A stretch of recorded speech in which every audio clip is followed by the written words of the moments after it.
Hello.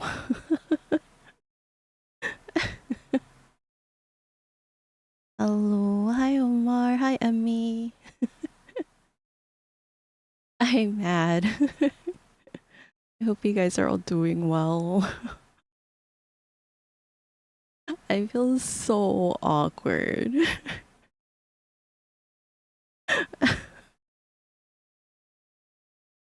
I feel so insanely awkward, but I hope you guys are doing well. Hopefully, you guys are ready for Christmas and stuff.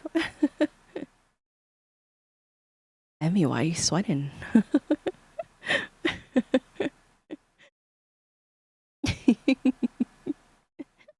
Much love to you as well, Emmy.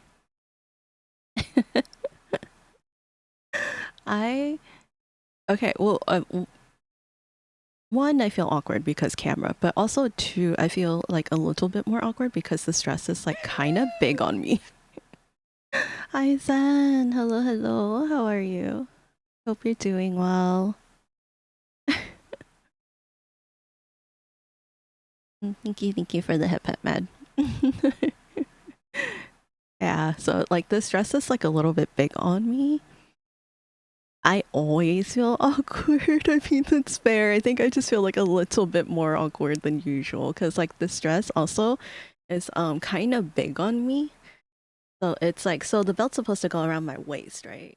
But the waist part doesn't start until like here.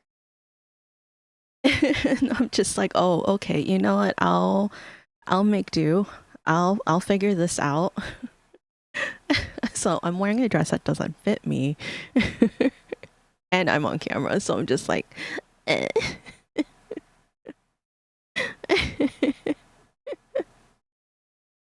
But I hope you guys are all doing well.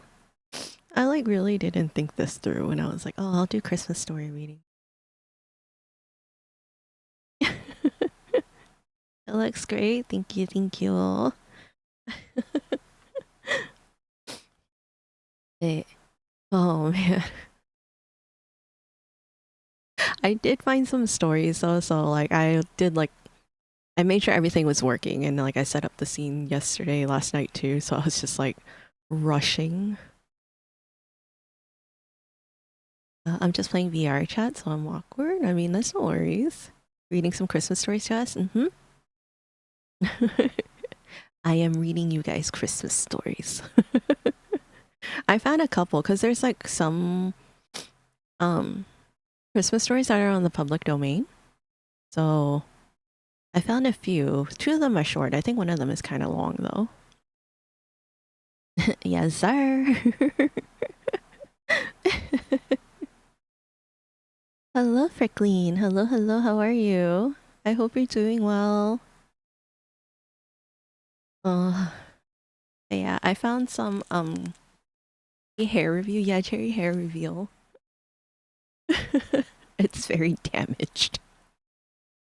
The hair looks nicer like as you get more up, but like the bottoms are like just fried. But hi, Kay. Hello, hello. How are you? I hope you're doing well. uh, I like. I'm good. I'm playing Sea of Stars. Ooh, how is it? I want to get it. I hear a lot of good things about it. Do you like it so far? Hello, Lax. Hello, hello. Hi, Mel. How are you? I hope you guys are all doing well. How's your vacation so far, Mel? I'm okay. I just got my shoulder blade tattoo all finished yesterday, so I'm healing up. Nice! What did you get? It's good and I love it. Oh, what's your favorite part about it? Christmas! I'll send it to you real quick. Okay, okay. I'm excited to see it. Um, yeah. So I have this in my lap because I it keeps my hands busy. And I tend to fiddle when I'm not stressed. What is it? Anxious. Holiday is holiday. I finally managed to catch someone's stream. Let's go. Okay, let me see if I can pull it up real quick.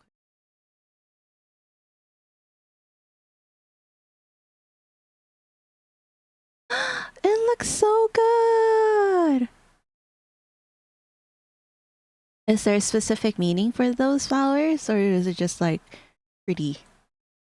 Because both are valid. I hype for you, Riz Pie. Riz Pie returns. The combat and the visuals. Oh, okay, I'm excited. I know the music is like good too in the game, and like it's on sale on Steam. I think it's like 20% off. So I think I might pick it up. I hope you're having a good time and staying safe out there. Yes. I'm glad that the holiday is holidaying. At least that means it's fun, right? Sunflower's about how I look at the world, positive despite the darkness and sadness I've gone through. Forget me nots. Ah, oh, I love that. Have you done your Christmas shopping? Bro, I like mass rushed on the Christmas shopping this week. It was so bad. How's the seasoning? It's seasoning. I think it's very nicely spiced. Um, they're also just pretty. They look really pretty, and I love the meaning behind it. I get another one before the new year. Oh, do you know what you want to get? The music is great and it's $27.99 on Steam. Yeah. I think I might get it. I only hit 3 random pedestrians out here on the UK streets. Not bad considering that you've been there for like a week now. Let's go, and me. All comfy and cozy. In game or IRL. ¿Por qué no los dos? Why not both? In my mind, oh, keeping us on our toes. Enjoy your leg freckling. Okay. I mean, quite obviously, today's going to be more of a chatty stream. So I hope you guys are comfy, cozy, have your hot chocolates. ¿Por qué no los tres? Do you know Spanish? A little, but like not anything functional. Pentatonics enjoyer? Yes! I gained respect from Mel. Let's go! Oh, forgive us for not thinking about that option.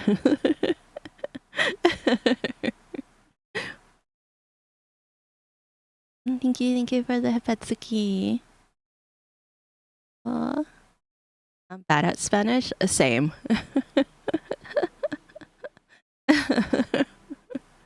Same. I know like a handful of words, and like none of them I can really like have conversations with. Thank you for the hep hep honey. Hello, hello. How are you? I hope you guys are all doing well. I hope you're having a good week so far. Tsuki senpai. Wait, Tsuki, you were on vacation too, right? Are you still on vacation? Thank you for the biddies for Sempi. Everybody do a wellness check now. What? Stop. Thanks for the biddies. How are you doing, Cherry? I'm doing good. I'm doing good. Just feeling a little awkward, but I'm doing good for the most part. Well, I snuck out of the living room to see what was happening online, and I see everyone. Everyone is here. I missed you guys. Wait, are you back already, Mel? Blue nails? They're green. But yeah, it's like tealish. But hi, Mike. Hello, hello. How are you? I hope you're doing well. No, I came back right after Thanksgiving. It's been a minute. Well, how was your vacation? Did you have fun? Hi, Spectre. Oh, I'm still in England until mid-Jan. Okay, I thought so. Oh, man. It's still pretty... wait, is it late for you? Still, I don't... Let's all embrace our awkwardness together. Yes, let's. I had a lot of fun. Let's go. Doing well. Finished up a huge story. Disparage. Oh, no. Is it despair for the story or despair that you're finishing it up? Relax.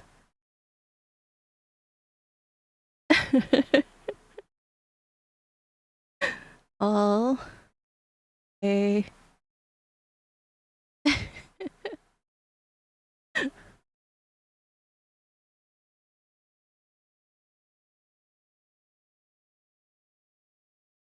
嗯，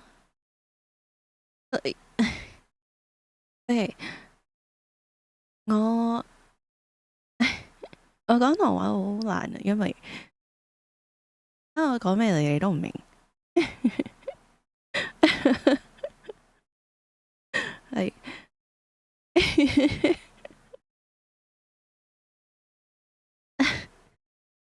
Spectre 係我，唔係，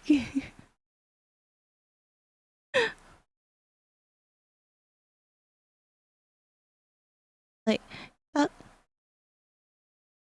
Uso 或者 Divine 或者我都卡咪識聽，但係而家個個喺度都唔識我講咩嘅。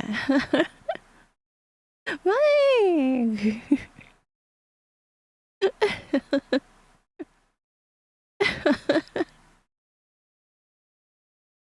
啊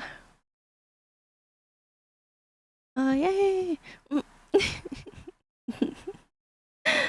唔該唔該，Mel。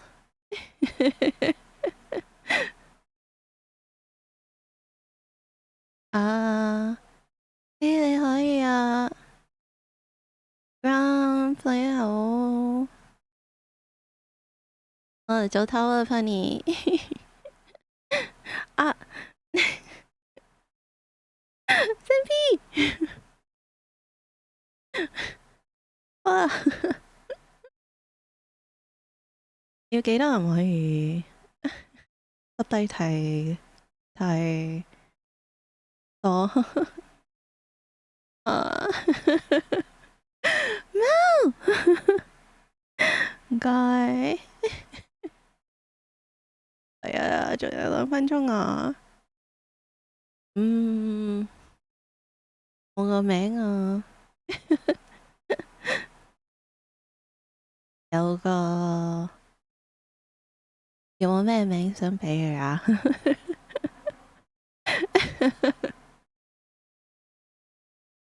啊我真係唔識講咩啊！如果我答你哋，你哋都唔識我講咩？麵包？呢個叫麵包？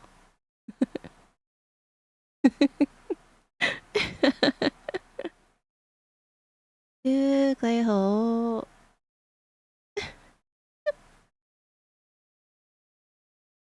嗯，哦，呢個我都中意啊！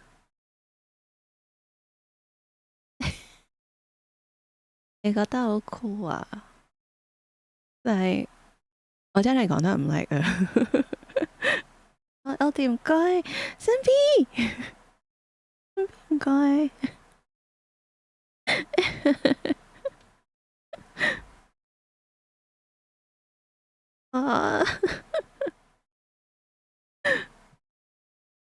啊，喂，而家幾點嘅？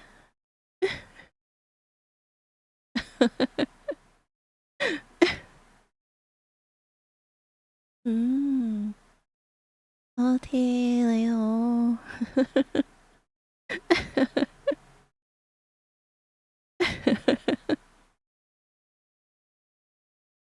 嗯，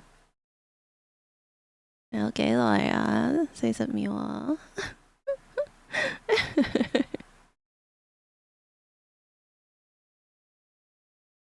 啊，我祝個聖誕快樂。我都係咁講嘅喂。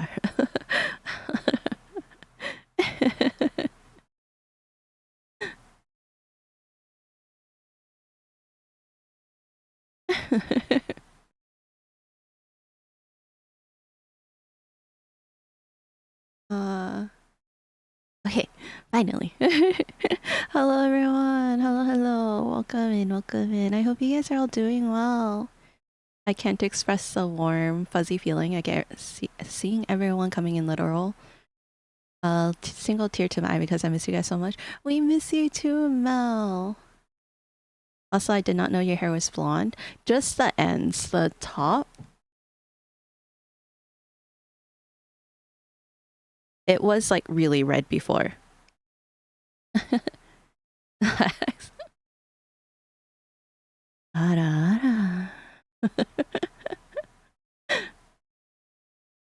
Very cool. Yeah.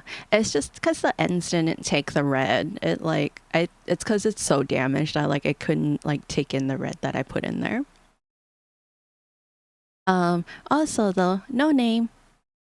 Wait, did you mean this fox's name or did you mean the one that's getting uppies?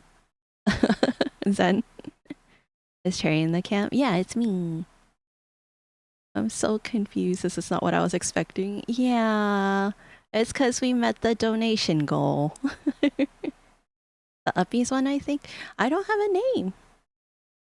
Yeah, no name. I was just gonna come here and yell at you for yesterday. What do you mean? I wonder where she got this idea from. Yeah, quite honestly, I think after seeing your angle, Duke, I was just like, oh, I guess I could do the same. It was because I was always afraid that like I would move.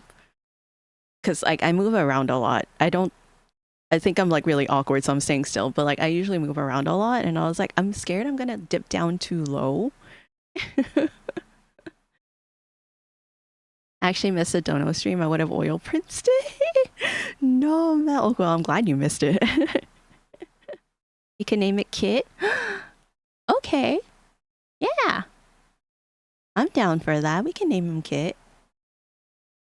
How did charity stream go? It went well. It went well. It was a lot of fun. My voice was shot at the end of the day, though. Ah, thank you for the videos, Wolf. Like, don't know. Thank you. How's that my fault? Wait, what do you mean? Kit the Kitsune? True, true, true. Same time. Oh no. Wait, no, guys, wait. It's a cute name. I like it. I like it. Also, hello, Lime. How are you? I think I jumped in and did donate. I think you did. You did, Wolf. I remember. Ah. No, wait, what? No! No! No! Thank you, Mel. Merry Christmas. Thank you. Oh my god, thank you. I appreciate you, Mel. You didn't have to. You being in here during your vacation was really good. Not for me. Thank you. I'm just gonna cry. I hope all of you who got the sub enjoy your sub. Oh my god, wait, level 9 hype. Wait! Thank you for the level 9 hype train, guys. Thank you for the head pet life. Oh my god, thank you. We're just supposed to hang out today. Thank you, thank you. Thank you for all the videos. Thank you for all the subs. Thank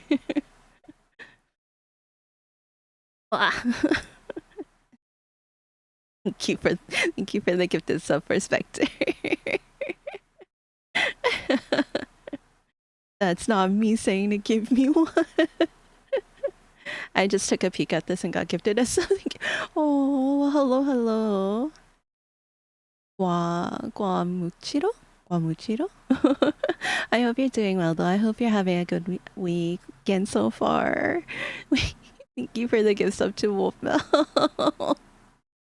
I hope you guys have fun with the emotes. You know Guam, do you? Let's go. Small world. Thank you, Mel. Thank you. I appreciate you. You're rude though. Wait, what do you mean, Wolf?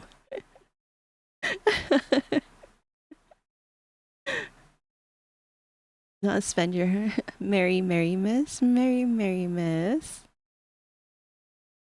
Back to lurking. Okay, enjoy your lurk, Freckling. Make you spent it on Cherry. I appreciate it. Really, you guys don't have to though.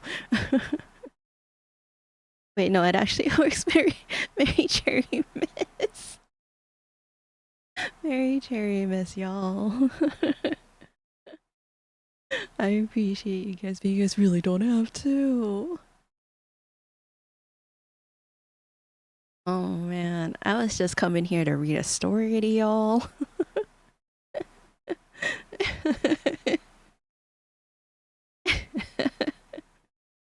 So I do have a few options on stories, but like I don't really know which ones are like good and stuff. What story is it? I don't know. I was gonna let you guys choose.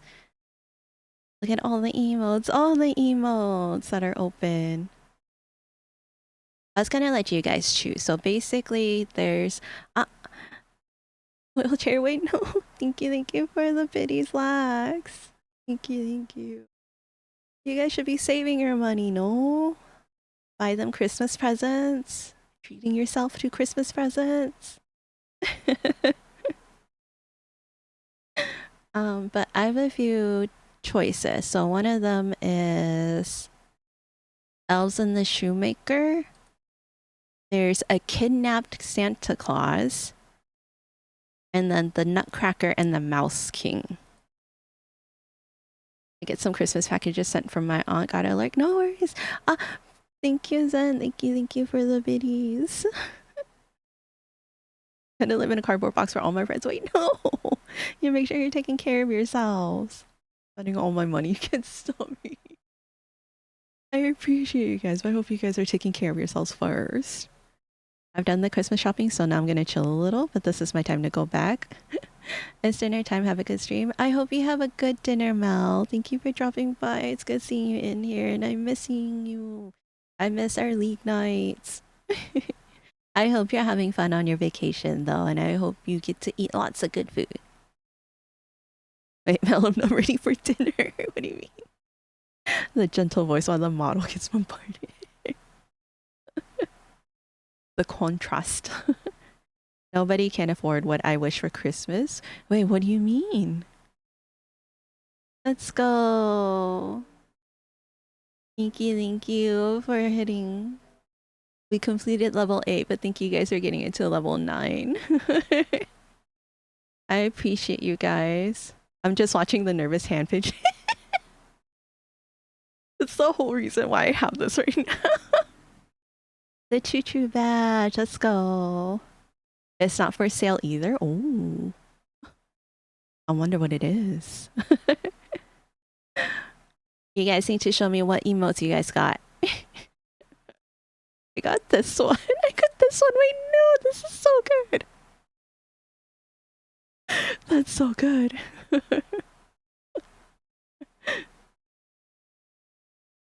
I don't have the hit Mariah Carey song. Mel knows every Christmas song in existence.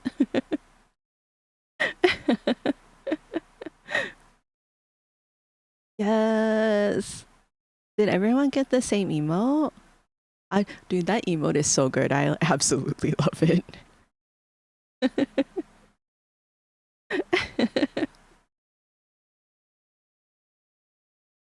I was gonna let you guys choose which story. So the Nutcracker and the Mouse King is a little bit long though, so if we do end up doing that one, I think that's like the only story that I can read. Let me go ahead and just like start a poll.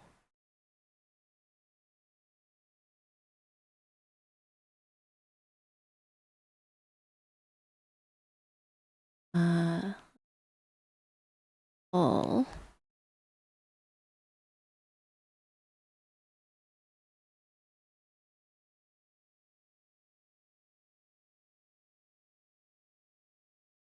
A Christmas story does chat want?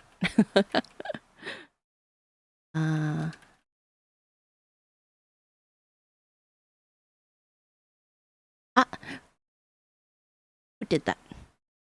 Did that? Why is there a microphone just stuck there? Where did that come from?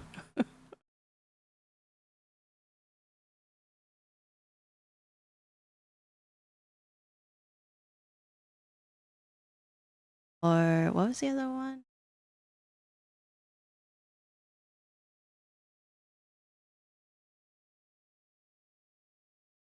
Or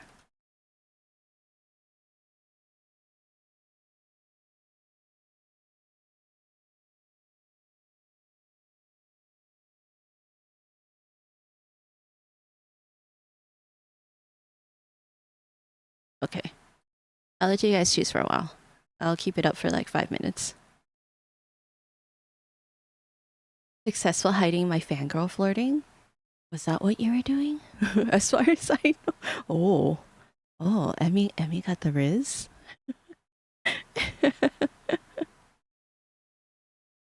Also, hello, Grump. I did say hello earlier, but I was stuck in Cantonese mode. But I hope you're doing well. I hope you're having a good weekend so far.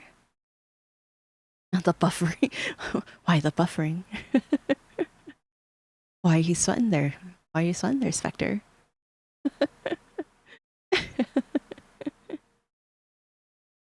Is autism no Riz here? You can have Riz. That doesn't stop you from getting Riz. I'm doing good. What about you? I'm doing good. I'm doing good. Thank you for asking. But I'm glad that you're doing good. Autism? Oh no.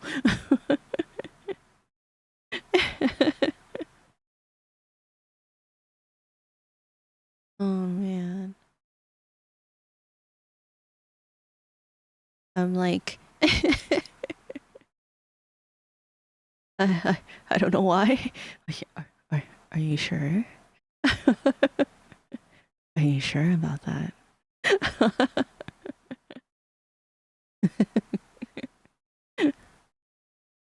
Oh, looks like kidnap Santa's winning. Oh.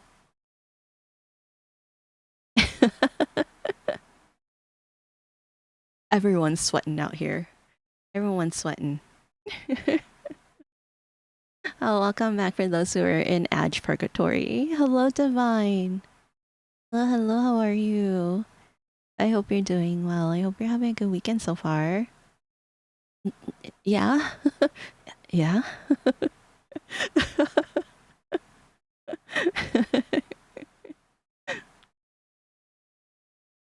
Everyone, make your vote on what Christmas story you want. Hello. Hello, hello. Are you guys all ready for Christmas? Christmas Eve is tomorrow. I'm not ready for Christmas. Don't have presents left to wrap, but they're not super urgent, so like I'm not pressed to wrap them. I wrapped all the family ones already, so at least I got that done.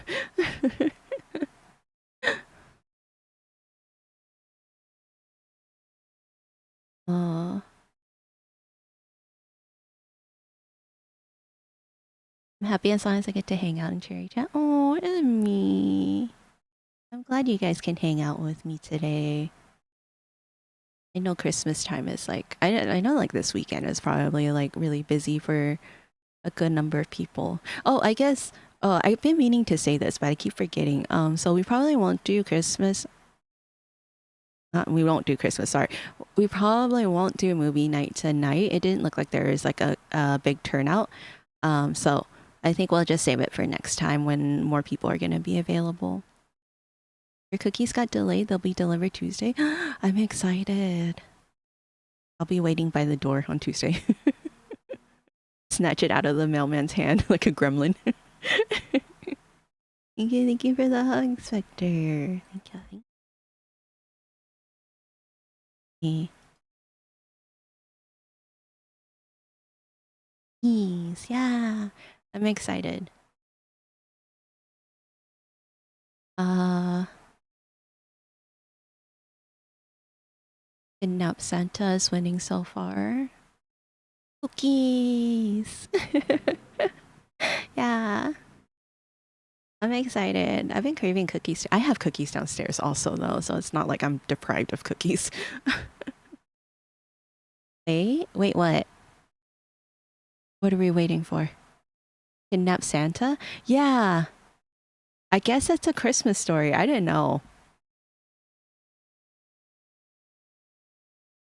Is this Kiss Saves Christmas? No, it's literally called a Kidnap Santa. It like he's kidnapped by demons.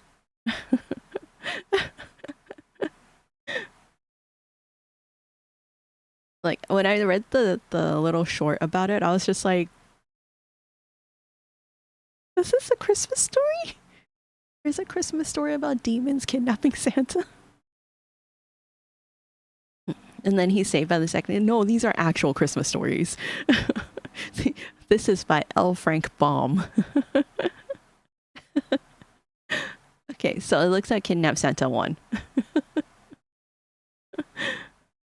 Hey, I don't know what's happening in this one. Cherry Saves Christmas, let's go. I don't think so. Let's turn down the music a smidge. Is it just a Nightmare Before Christmas? No. Maybe. I don't know, actually. Harry turns on a cam and all rules go out the door. What do you mean? What rules? What rules? I had rules. Santa? Listen, I didn't write this story. I didn't write this story, okay? I was looking at public domain Christmas stories and this was one of them. Why is everyone sweating? Why is everyone nervously sweating? Rudolph is a bear? Maybe, I don't know. Okay, so because yeah, because I say so. Not because I'm say so, but because I say so. Santa's Australian. Oh, I've been to Australia once when it was. Why'd you scroll down? I've been to Australia once when it was like winter time, and like I absolutely love seeing their Santa there because it was like it's just Santa in board trunks. I love it so much. It's like Christmas time is like summer for them since they're on the other side of the equator. I'm not sweating. Are you sure?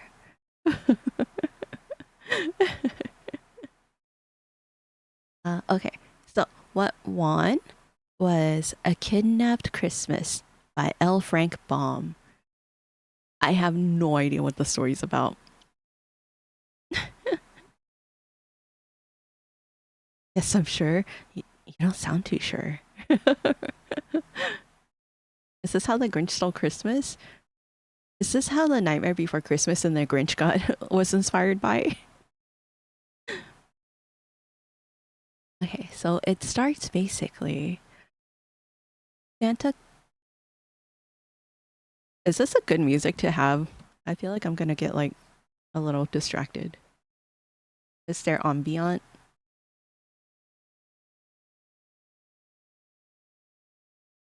Like Christmas instrumentals. Oh, cozy Christmas jazz. Wait, no, where to go? Wait, go back to the Christmas jazz. I want that. Cozy Christmas jazz. Are there demons in the story? Mm-hmm. ADHD story time. I mean, oh, quite honestly, yeah.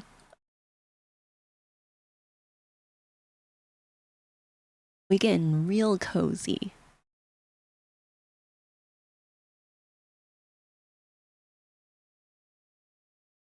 Santa Claus lives in the Laughing Valley, where stands a big, rambling castle in which his toys are manufactured.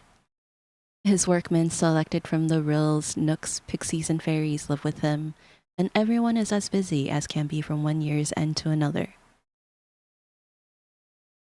The Sarah Demons, the Doom 2016 soundtrack is fitting. Wait, hold on. I have my points and bits ready to distract you at the best times. Oh no. It'll be one of those story times. It is called the Laughing Valley because everything there is happy and gay. Brook chuckles to itself as it leaps rollicking between its green banks. The wind whistles merrily in the trees. The sunbeams dance lightly over the soft grass, and the violets and wildflowers look smilingly up from their green nests. To laugh, one needs to be happy. To be happy, one needs to be content. And throughout the laughing valley of Santa Claus, contentment reigns supreme. On one side is the mighty forest of Burzee. At the other side stands a huge mountain that contains the caves of demons. And between them, the valley lies smiling and peaceful. What's the forest of Burzee? One would think that our good old Santa Claus, who devotes his days to making children happy, would have no enemies on all the earth. And as a matter of fact, for a long period of time, he encountered nothing but love wherever he might go. But the demons who live in the mountain caves grew to hate Santa Claus very much, and all for the simple reason that he made children happy. The caves of the demons are 5 in number. A broad pathway leads up to the first cave, which is a finely arched cavern at the foot of the mountain, the entrance being beautifully carved and decorated. In it resides the demon of selfishness. Back of this is another cavern inhabited by the demon of envy. The cave of the demon of hatred is next in order, and through this one passes to the home of the demon of malice, situated in a dark and fearful cave in the very heart of the mountain. I do not know what lies beyond this. Some say there are terrible pitfalls leading to death and destruction, and this may very well be true. However, from each of the 4 caves mentioned, there is a small narrow tunnel leading to a 5th cave. Cozy little room occupied by the demon of repentance. Ah, next. And as the rocky floors of those passages are well worn by the track of passing feet, I judge that many wanderers in the caves of demons have escaped through the tunnels to the abode of demon of repentance, who is said to be pleasant sort of fellow, who gladly opens for one a little door, admitting you into fresh air and sunshine again. Wait, what? Why is he considered a demon? Riot! Well, these demons of the caves, thinking that they had great cause to dislike Santa Claus, held a meeting one day to discuss the matter. I'm really getting lonesome, said the demon of selfishness. Drink or perish, coward. Thank you for the sippies, wolf.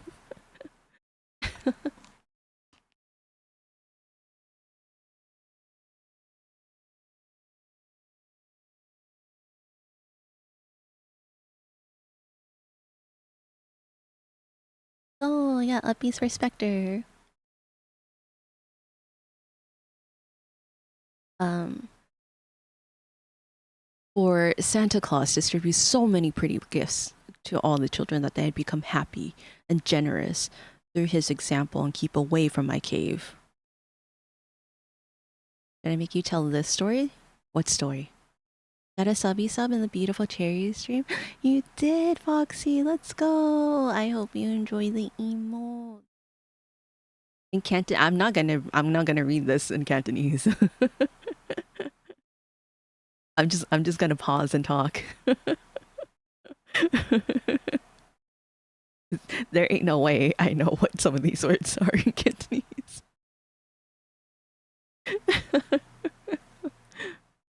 Lax new rigged. Yeah, it was rigged today. What of it? But hello, Foxy. Hello, hello. How are you? I hope you're doing well. Y'all, you two troublemakers. Water would be nice. What are you writing for? Thank you for the hip hat, Foxy, and thank you for the sippies.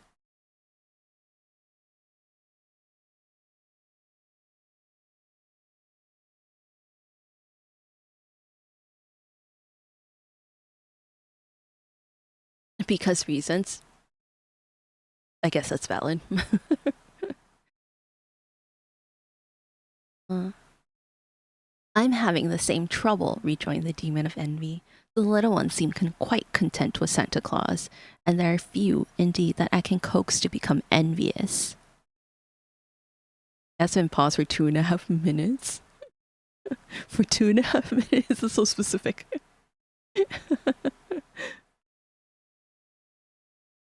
And that makes it bad for me, declared the demon of hatred.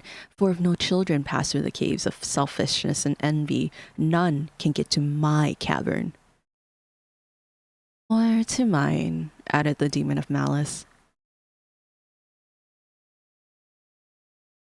For my part, said the demon of repentance, it is easily seen that if children do not visit your caves, they have no need to visit mine, so that I am quite as neglected as you are.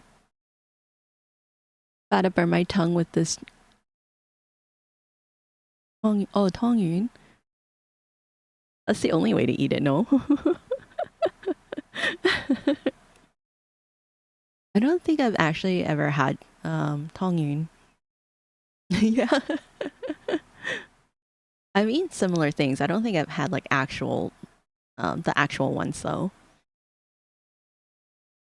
Uh And this is all because of this person they call Santa Claus, exclaimed the demon of envy. He's simply ruining our business, and something must be done at once. To this they readily agreed, but what to do was another and more difficult matter to settle. They knew that Santa Claus worked all through the year at his castle in the Laughing Valley, preparing the gifts he was to distribute on Christmas Eve. And at first, they resolved to try and tempt him into their caves, that they might lead him on the terrible pitfalls that ended in destruction. So, the very next day, while Santa Claus was busily at work, surrounded by his little band of assistants, the demon of selfishness came to him and said, "These toys are wonderfully bright and pretty. Why do you not keep them for yourself? It's a pity to give them to those noisy boys and fretful girls who break and destroy them so quickly." "Nonsense!" cried the old graybeard, his bright eyes twinkling merrily as he turned toward the tempting demon. "The boys and girls are never so noisy and fretful after receiving my presents, and if I can make them happy for one day in the year, I'm quite content." So the demons went back to the others who awaited him in their caves and said, "I have failed, for Santa Claus is not at all selfish." The following day, the demon of envy visited Santa Claus. Said he, "The toy shops are full of playthings quite as pretty as those you are making. What a shame it is that they should interfere with your business. They make toys by machinery much quicker than you can make them by hand, and they sell them for money while you get nothing at all for your work." But Santa Claus refused to be envious of the toy shops. "I can supply the little ones but once a year, on Christmas Eve," he answered, "for the children are many and I am but one, and as my work is one of love and kindness, I would be ashamed to receive money for my little gifts. But throughout the year, the children must be amused in some way, and so the toy shops are able to bring much happiness to my little friends. I like the toy shops, and I'm glad to see them prosper." In spite of the second rebuff, the demon of hatred thought he could try to influence Santa Claus. So the next day he entered the busy workshop and said, "Good morning, Santa. I have bad news for you." "Then run away like a good fellow," answered Santa Claus. "Bad news is something that should be kept secret and never told." "Cannot escape this, however," declared the demon. "For in the world are a good many who do not believe in Santa Claus, and these you are bound to hate bitterly since they have so wronged you." "Stuff and rubbish," cried Santa. And there are others who resent you making children happy and who sneer at you and call you a foolish old rattleplate. You are quite right to hate such base slanderers, and you ought to be revenged upon them for their evil words. But I don't hate them, exclaimed Santa Claus positively. Such people do me no real harm, but merely render themselves and their children unhappy. Poor things, I'd much rather help them any day than injure them. Hello, Hiro. Hello. I hope you're doing well. I hope you're having a good weekend so far. Indeed, the demons could not tempt old Santa Claus in any way. On the contrary, he was shrewd enough to see that their object in visiting him was to make mischief and trouble, and his cheery laughter disconcerted the evil ones and showed to them the folly of such an undertaking. So they abandoned honeyed words and determined to use force. Got back home from my girlfriend's house? Nice! Did you have fun? Did you get to spend a nice Christmas together? It is well known that no harm can come to Santa Claus while he's in the Laughing Valley, for the fairies and rills and nooks all protect him. But on Christmas Eve, he drives his reindeer out into the big world, carrying a sleigh load of toys and pretty gifts to the children. And this was the time and occasion when his enemies had the best chance to injure him. So the demons laid their plans and awaited the arrival of Christmas Eve.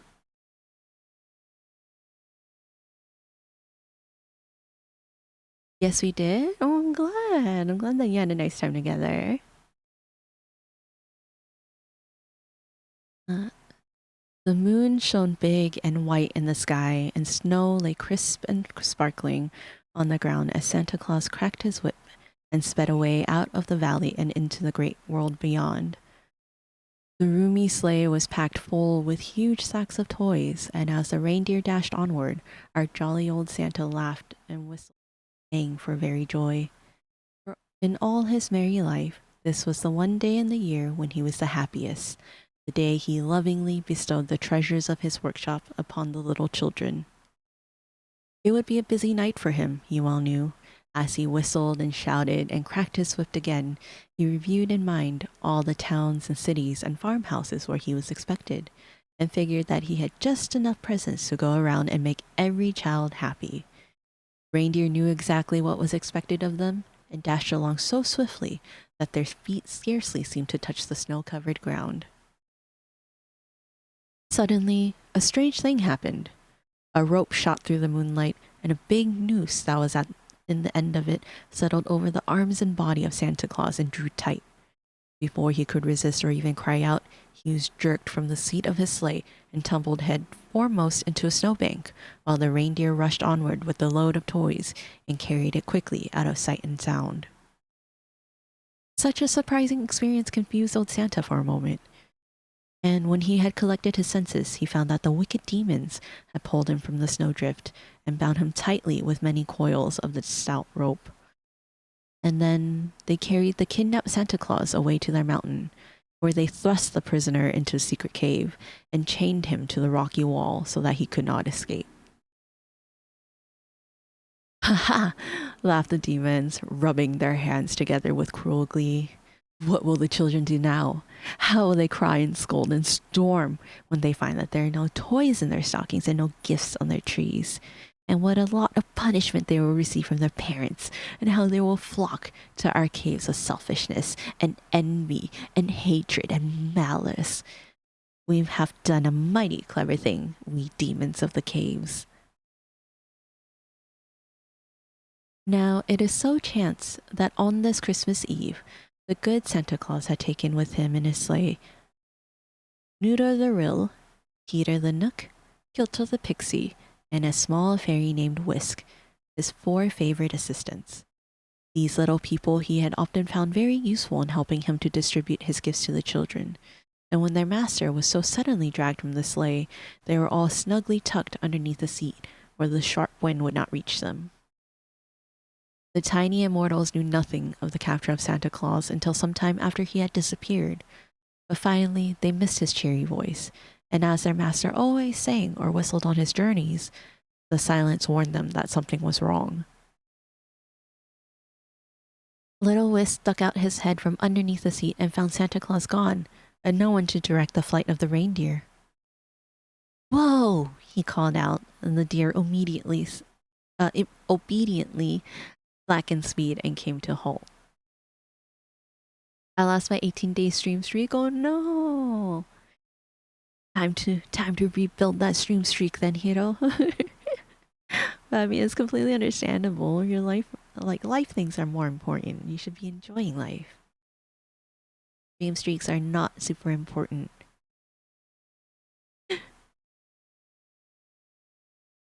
Peter and Nutter and Kilter all jumped upon the seat and looked back over the track made by the sleigh.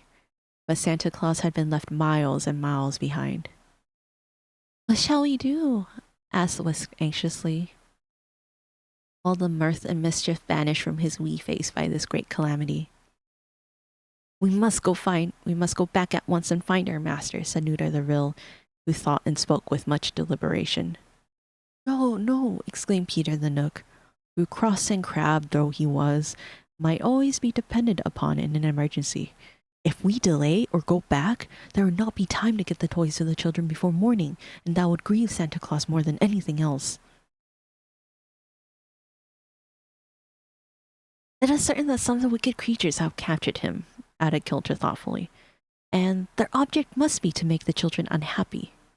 So, our first duty is to get the toys distributed as carefully as if Santa Claus were himself present. Afterward, we can search for our master and easily secure his freedom. This seemed such good and sensible advice that the others at once resolved to adopt it. So Peter the Nook called to the reindeer, and the faithful animals again sprang forward and dashed over hill and valley, through forest and plain, until they came to the houses wherein children lay sleeping and dreaming of the pretty gifts they would find on Christmas morning. Let's go! We got upbeats for Hiro. And thank you for the stretch.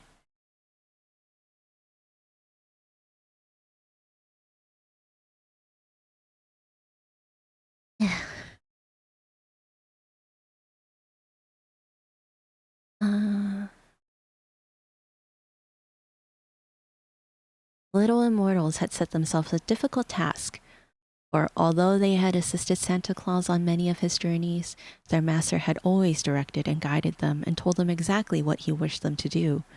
But now they had to distribute the toys according to their own judgment, and they did not understand children as well as did old Santa Claus, so it is no wonder they made some laughable errors. What are you writing for? What are you writing for, Lex?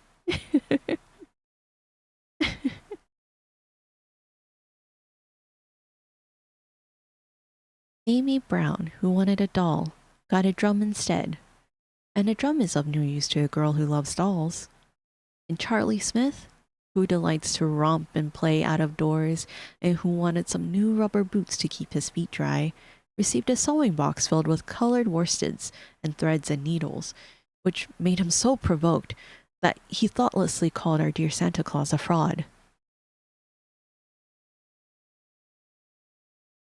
What are you sweating for?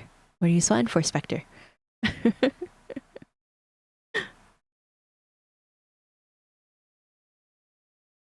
Had there been many such mistakes, the demons would have accomplished their evil purpose and made the children unhappy. But the little friends of the absent Santa Claus labored faithfully and intelligently to carry out their master's ideas, and they made fewer errors than might be expected under such unusual circumstances. And although they worked as swiftly as possible, day had begun to break before the toys and the other presents were all distributed. For the first time in many years, the reindeer trotted into the Laughing Valley on their return in broad daylight, with the brilliant sun peeping over the edge of the forest to prove they were far behind their accustomed hours. Nothing? Are you sure?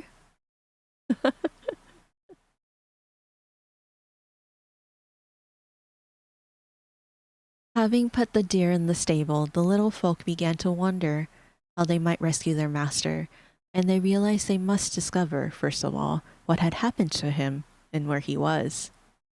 So Whisk the fairy transported himself to the bower of the fairy queen, which was located deep in the heart of the forest of Burzy. And once there, it did not take him long to find out all about the naughty demons and how they had kidnapped the good Santa Claus to prevent his making children happy. Katsu! Hello, Katsu! How are you? I hope you're doing well. What are you guys waiting for? I hope you're having a good weekend so far, Katsu.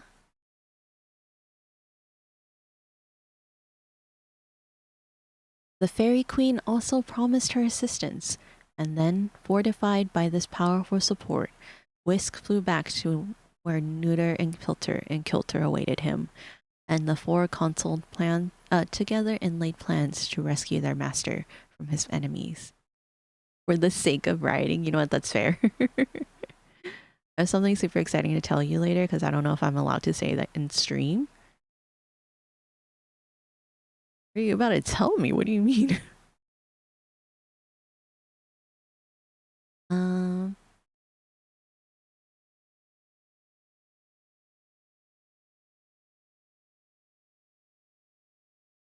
it is possible that Santa Claus was not as merry as usual during the night that succeeded his capture, for although he had faith in the judgment of his little friends, he could not avoid a certain amount of worry, and an anxious look would creep at times into his kind old eyes as he thought of the disappointment that might await his dear little children. I can move. Buddy made me a viewer to use until my live 2D is done. Oh, nice! I'm glad that you got a nice a temporary viewer to use. Oh, exciting! Uh, maybe I okay. I should not stop in the middle of sentences.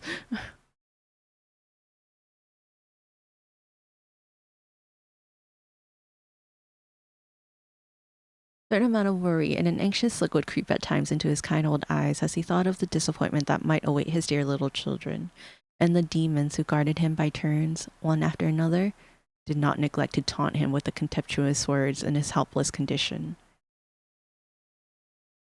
Also, I see the squishy fox. Yeah. Honestly, quite fair. Quite fair, Lex. He is Squishy Fox is my anxious fiddling buddy. Thank you for the hip pet Spectre. Um when Christmas Day dawned, the demon of malice was guarding the prisoner, and his tongue was sharper than that of any of the others. The children are waking up, Santa, he cried. They are waking up to find their stockings empty. How they will quarrel and wail and stamp their feet in anger. Our caves will be full today, old Santa. Our caves are sure to be full. But to this, as to other like taunts, Santa Claus answered nothing. He was much grieved by his capture, it is true, but his courage did not forsake him, and finding that the prisoner would not reply to his jeers, the demon of malice presently went away and sent the demon of repentance to take his place. Let's go! Yeah, upbeats for Katsu.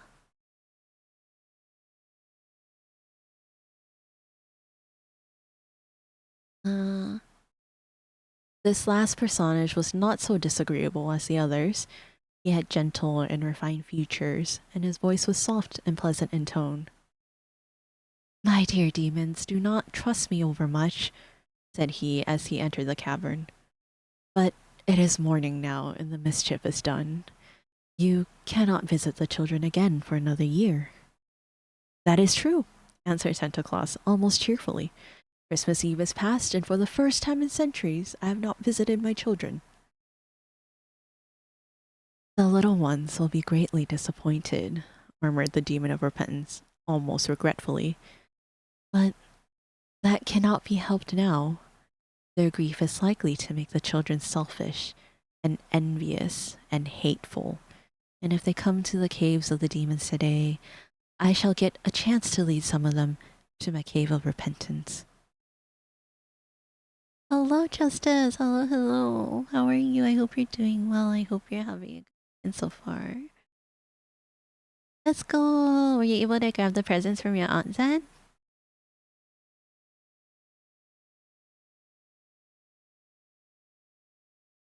You never repent yourself? Asked Santa Claus curiously. Oh, yes, indeed, answered the demon. I am even now repenting that I assisted in your capture. Of course, it is too late to remedy the evil that has been done, but repentance, can come only after an evil thought or deed, or in the beginning, there's nothing to repent of. So, I understand, said Santa Claus. Those who avoid evil need never visit your cave. As a rule, that is true, replied the demon. Yet you, who have done no evil, are about to visit my cave at once, for to prove that I sincerely regret my share in your capture, I'm going to permit you to escape.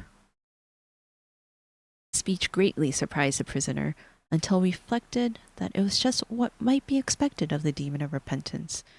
The fellow at once busied himself untying the knots that bound Santa Claus and unlocking the chains that fastened him to the wall. Then he led the way through a long tunnel until they both emerged in the cave of repentance.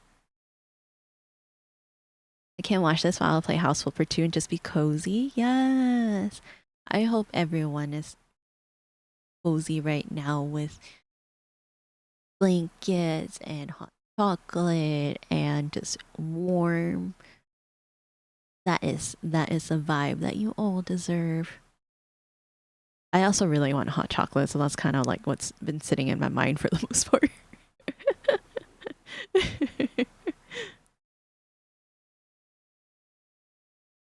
I hope you will forgive me, said the demon pleadingly.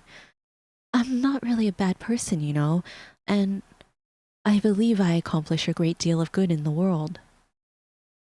With this, he opened a back door that let in a flood of sunshine, and Santa Claus sniffed the fresh air gratefully. Yes, all the cozies. I love it.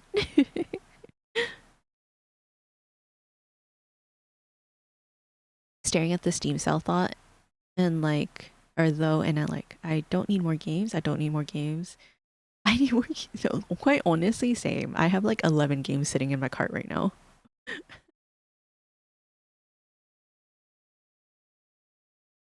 Uh,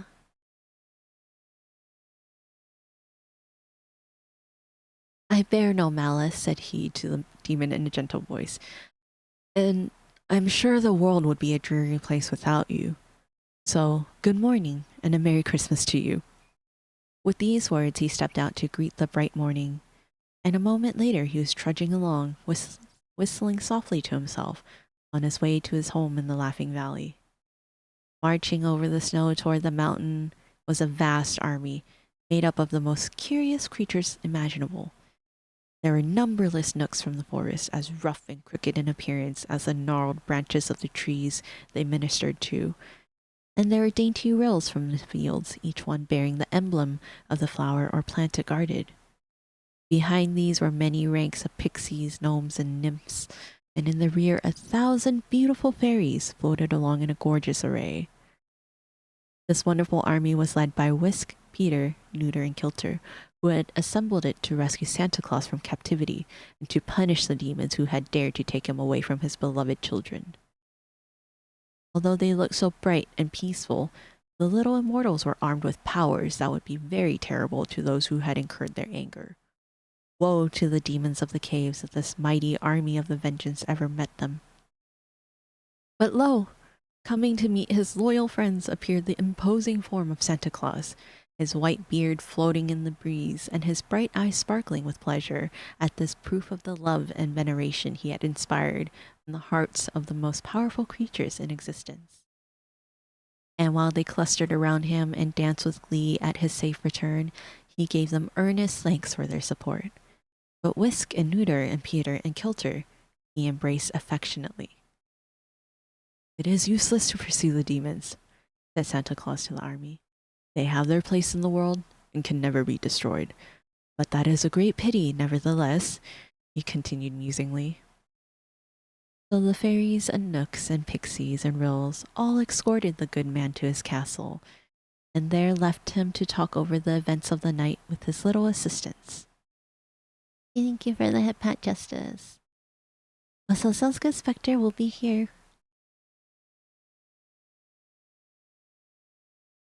Whisk had already rendered himself invisible and flown through the big world to see how the children were getting along on this bright Christmas morning, and by the time he returned, Peter had finished telling Santa Claus of how they had distributed the toys. "You really did very well," cried the fairy in a pleased tone, "for I found little unhappiness among the children this morning. Still, you must not get captured again, my dear master, for we might not be so fortunate another time in carrying out your ideas." He then related the mistakes that had been made and which he had not discovered until his tour of inspection. And Santa Claus at once sent him with the rubber boots for Charlie Smith and a doll for Mamie Brown, so that even those two disappointed ones become happy. Our cozies being cozy together. Let's go. Yes. As for the wicked demons of the caves, they were filled with anger and chagrin, and when they found out that their clever capture of Santa Claus had come to naught, no one on that Christmas day appeared to be at all selfish or envious or hateful. And realizing that while the children's saint had so many powerful friends, it was folly to oppose him, the demons never again attempted to interfere with his journeys on Christmas Eve. The end. Wait, that one is so cute with the tail. Marino. Oh. Hello, hello. Hi, Coco. Hello, hello. I hope you're doing well. I have hot chocolate. I can make some for everyone. Yes. I want hot chocolate. I like. Okay, so I'm like lactose intolerant, right? But like much like all the lactose tolerance in the world, it's never stopped me from eating dairy. So I like making my chocolate with like heavy cream because it makes it so rich and like just like thicker in general. And oh, the best way to make hot chocolate. But also my stomach hates me after that. Also, hello Lucy. Hello, hello. I hope you're doing well. I hope you're having a good weekend so far. For the milk, quite honestly, yeah. Don't mess with a person that is lactose intolerant. They know what they're doing and they do not care 100%. I love cheese, I love ice cream, milkshakes, whatever the case. Is lactose intolerant, cherry tolerates it anyways, pretty much. But although to be fair, mine's not as bad as some people, because like some people like anytime they have dairy, it'll um it'll always make them feel like really bad, right? It like it wrecks their system. But me, I'm like kind of iffy. So it just like depends on how I roll that day. If I rolled low, then like I am suffering. But sometimes I roll high and my body is like, I guess we'll accept dairy today. So I'm like, I always have like a chance to make it out not so much or like not so um uh without as much pain, I guess. I almost yell at Grump whenever she is over to eat. Let's go. We love feeding a friend, so.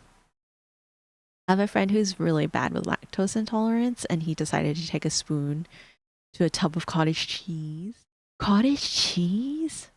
Out of all the things that he could have eaten, he chooses cottage cheese. Although to be fair, I've never had it, but like me looking at it, it always looks kind of gross. You guys like cottage cheese?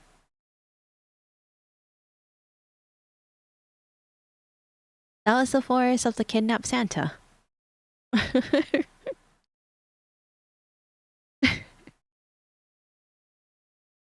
I don't know what to think of that story. It just seemed like they did a lot of work for nothing. Cottage cheese is a weird texture. It looks like it has a weird texture. I always try to make sure that she remembers to take her meds before eating. Let's go. Good job. Emmy really looking out for the friendos here.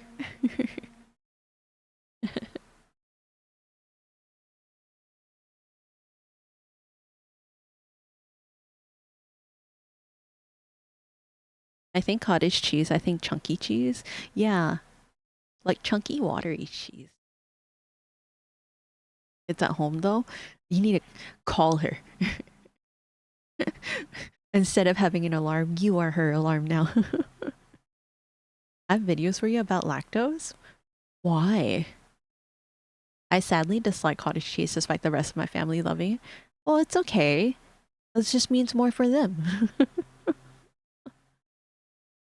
Every time I see cottage cheese, this has never really looked that appetizing.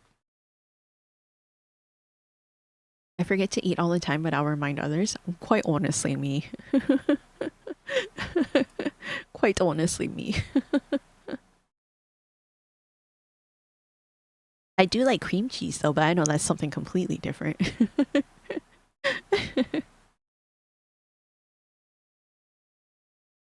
Is everyone nervously sweating?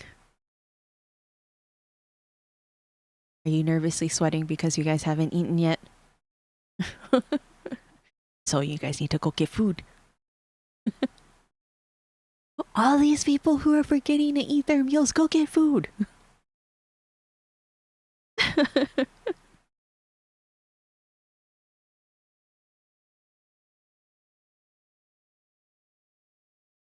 Yeah, Lucy has the right idea. Oh, popcorn would be really good too. Like some nice kettle corn. Ooh. Gonna DM you for later. Okay. Is this something gross? Is this something gross about lactose or something interesting? Just ignore it for now. Okay. We'll do. I just make grilled cheese for me and my partner. Let's go. Ew, katsu. It's funny, I promise. Okay. Do you have tomato soup as well, Lime? Yums? Yums? I swear on daughter's. I swear daughter's life. Not my own life, daughter's life.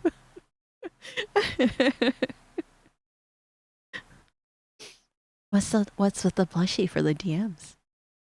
I have food? Question. Why is there a question mark? Why are you? Why is that a question mark? I'm just Mimi. Okay, okay. For me, but she doesn't like regular soup. I'm also sick, so I need the soups. Oh, that's fair. But like grilled cheese and like tomato soup, best best combo ever. I did a typo in my speaking. Who's that? Hi, Isa. I hope you're doing well. I hope you're having a good weekend so far. To the store earlier. I don't remember what I got. So food. Went to the store to buy food, or you also ate food? Oh, the little clappy. Oh, is he?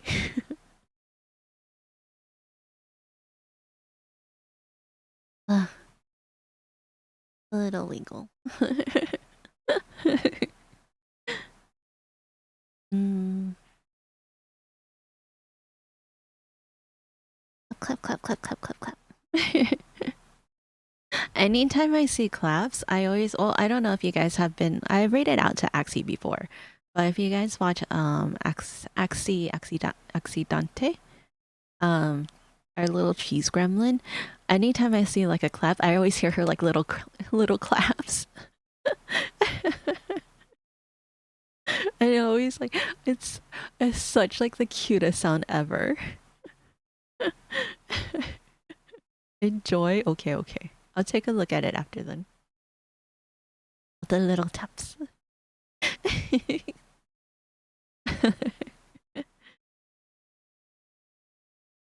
Okay. So I guess we can do the Elves and the Shoemaker. This one's also a short one. I don't think we can do the Nutcracker and the Mouse King though, because that one's like, it has chapters. That one has chapters. There's like 14 of them too, so I'm like, I don't think we can be here all day if I read that one.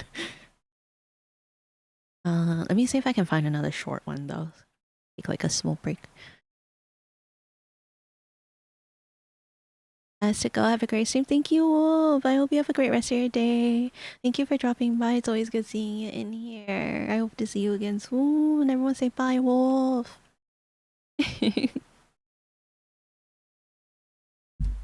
Okay, let me see what other stories there are. I was trying to find like a little like what am I trying to say? Like kind of silly ones. I didn't really want to read like the religious ones.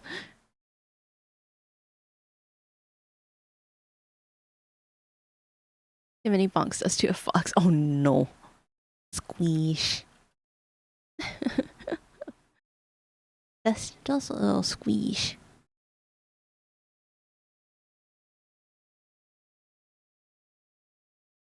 It's fine.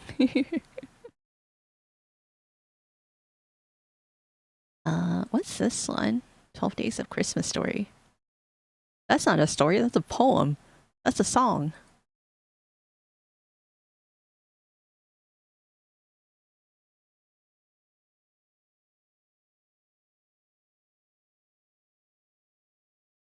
Oh, we can do Twas the Night Before Christmas also. That's kind of short. 12 Days of Christmas. What if I redeem Cantonese while you're reading? Well, I'm gonna stop reading and then just talk. I'm not gonna read in Cantonese. Because I don't know some of the words. There's a question.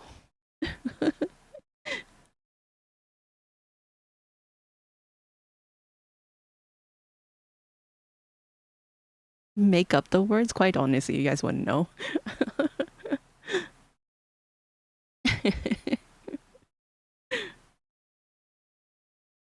The elves in the stream. This music is like such a vibe. I like want coffee from this music. Get that water. Thank you for the sippies, Katsu. I thought you said croissant. I did. I did say croissant. Is that... Wait, do you really have a croissant emote, Zen? That is so cute.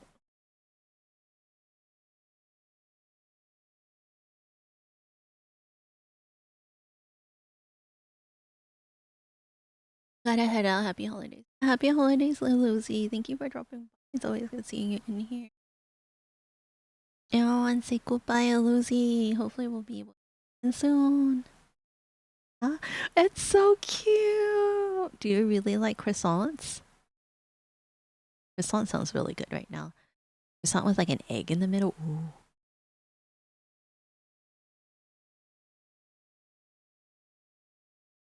Okay.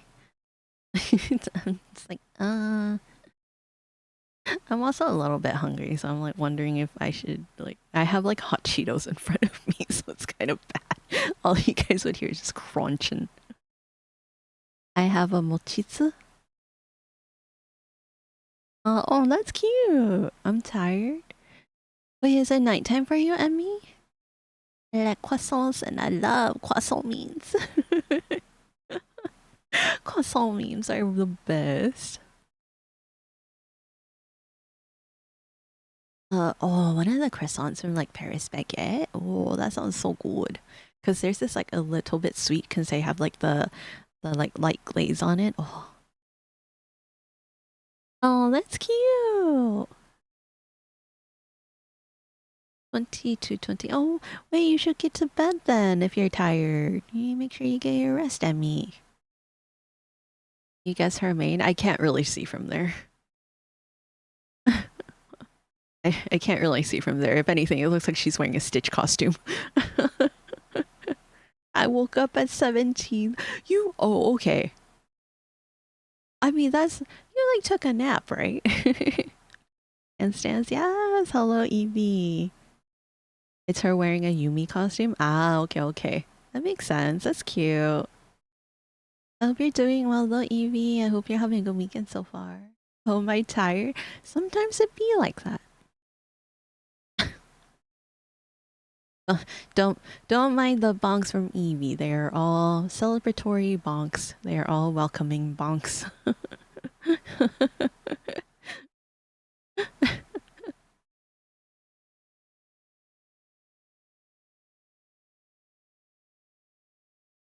We get them all. Okay, I'm not gonna lie. I'm like getting kind of hungry, so I'm just gonna I'm just gonna eat like a couple of Cheetos. Trick my stomach into thinking that I ate. Pop, pop, pop, pop.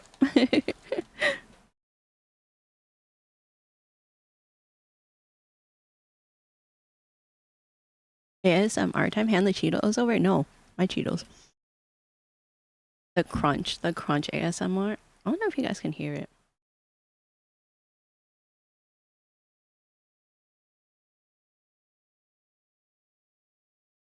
Oh, true.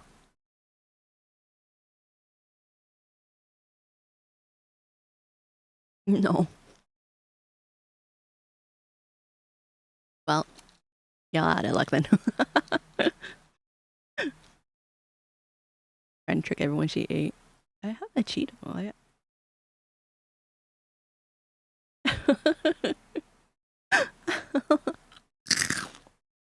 Well, that one went through, right?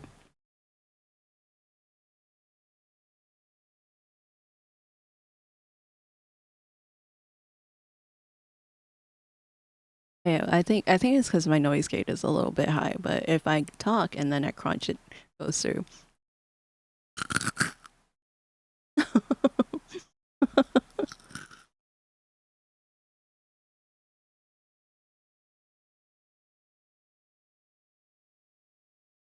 Okay.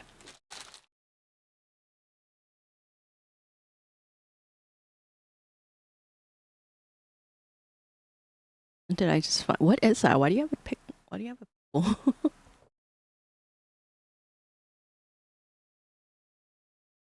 And get real life uppies? Oh, that's true. Yeah. Also drink an energy drink. Maybe it's because you had too much caffeine at me. Because when I have too much caffeine, I get tired again. It like circles back. Let's go uppies for Evie.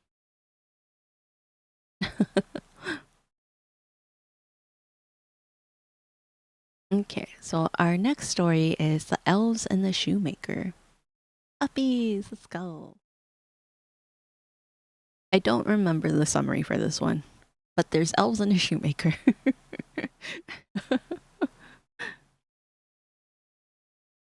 We got a cozy fox. Nice. I might just cycle those out to be honest. I think I'm like getting to the point where I like want to get a bit more emotes.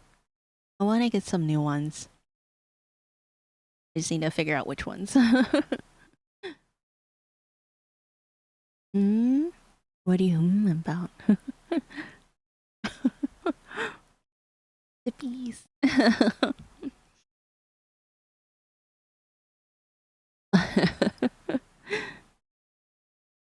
Oh, here we Darling. You may or may not have bought all 3 packs from the person. Dang. They are really cute though.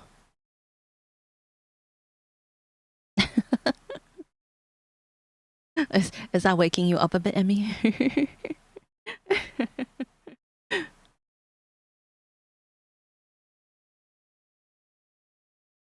All the tails.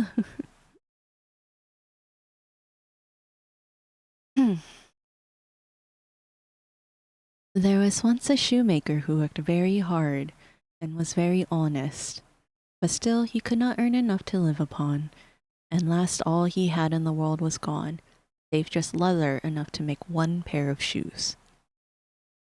Then he cut his leather out all ready to make up the next day, meaning to rise early in the morning to his work. His conscience was clear and his heart light amidst all his troubles, so he went peaceably to bed, left all his cares to heaven, and soon fell asleep. In the morning, after he had said his prayers, he sat himself down to his work, when, to his great wonder, there stood the shoes already made upon the table. The good man knew not what to say or think at such an odd thing happening. He looked at the workmanship. There was not one false stitch in the whole job. All was so neat and true that it was quite a masterpiece. No.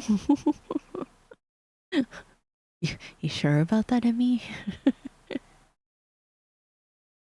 The same day, a customer came in, and the shoes suited him so well that he willingly paid a price higher than usual for them.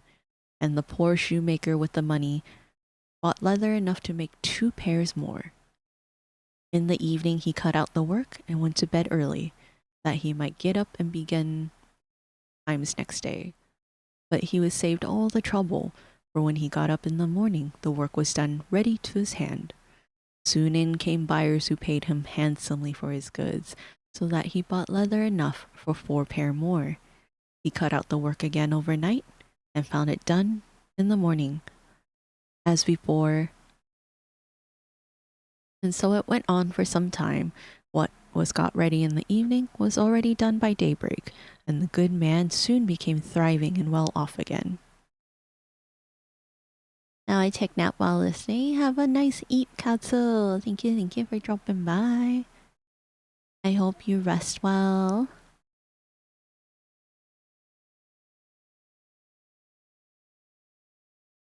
One evening about Christmas time, as he and his wife were sitting over the fire chatting together, he said to her, I should like to sit up and watch tonight, that we may see who it is that comes and does my work for me. The wife liked the thought, so they left a light burning and hid themselves in the corner of a room, behind the curtain that was hung up there, and watched what would happen. As soon as it was midnight, there came in 2 little naked dwarfs, and they sat themselves upon the shoemaker's bench, took up all the work that was cut out, and began to ply with their little fingers.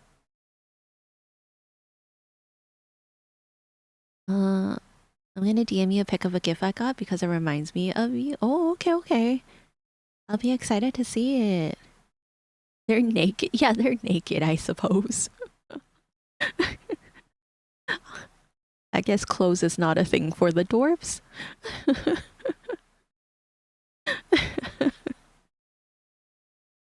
I didn't know. I didn't know that dwarves were nudists.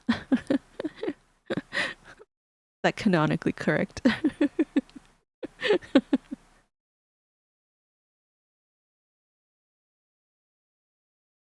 Clothes don't exist. Ah, what a world.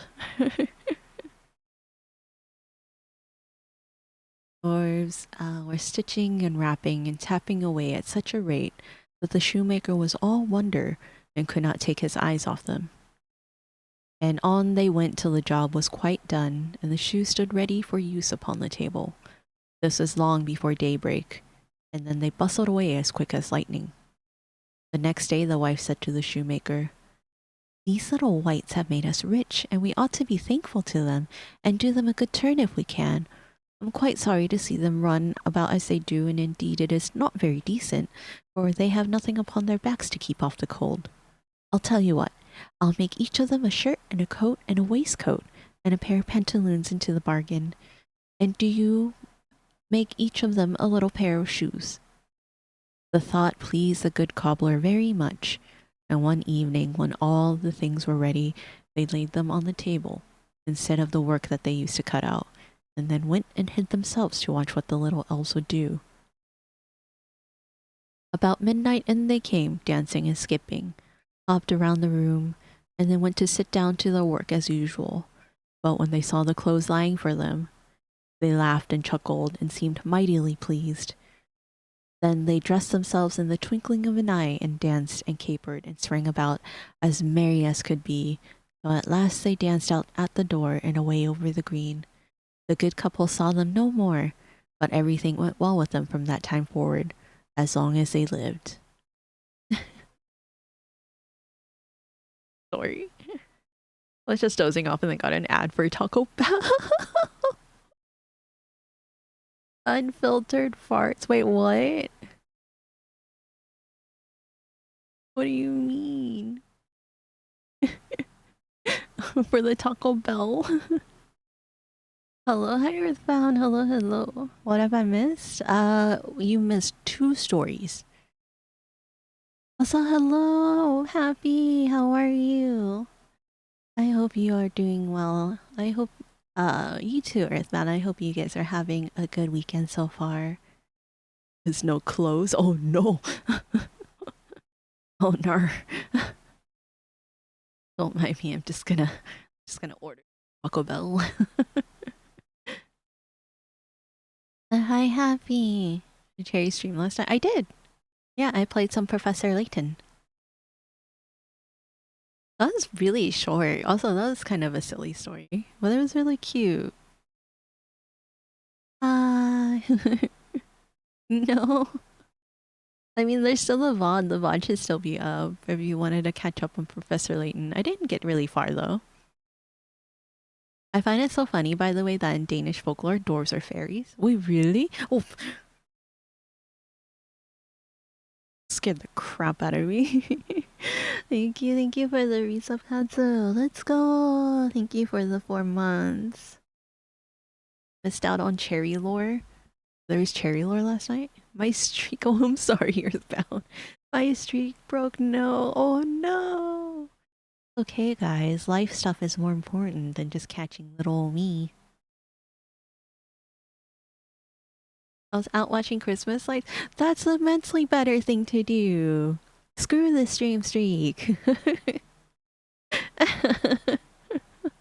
Were the Christmas lights pretty? I kind of want to go out and watch, see some Christmas lights also, but I also want to stay home and not do anything. No, what do you mean no? What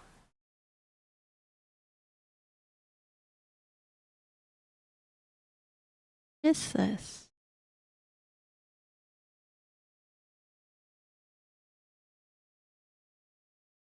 There's a Christmas story with Satan in it. I don't understand. Oh. In Danish folklore, a lot of things are fairies. Oh, is it just because, like, there's no word for dwarves?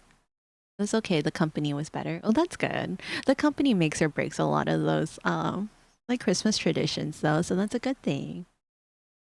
I had to pick up Grandma Evie from the airport today. Nice! Grandma gets to spend Christmas with everyone this year. There is? Oh, wait, what's the difference then between dwarves and fairies in Danish if all dwarves are fairies? Just saying, is there really a difference? There's, I guess it's the same amount of letters. I found out Discord tells me how many messages you sent someone in the DMs. In the 7 months I've known Suki, we have sent 27,000 messages to each other. Dang, that's a lot of messages. They both grant human desires. One is limited by a time frame though. Grandma buff +1. Let's go. Uh, Let me see what other Christmas stories are. I think it's more like doors are kind of like I'm Danish or someone is Korean or something, but also not really. Oh, interesting.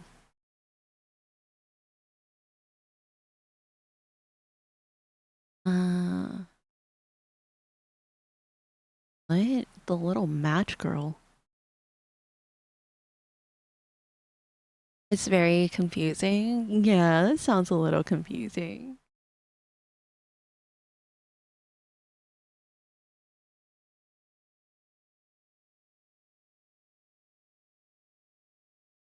All the welcoming bonks from Evie.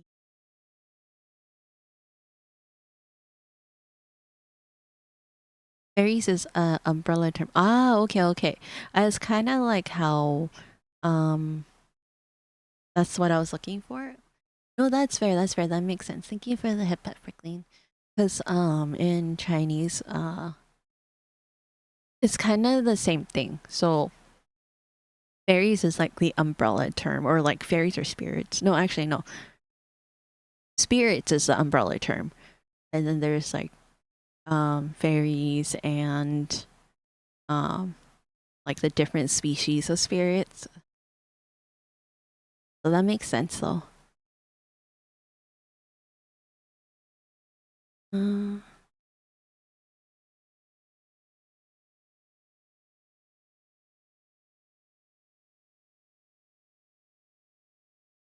I'm like trying to find other stories. I have Twas the Night Before Christmas, but I also want to find another short one.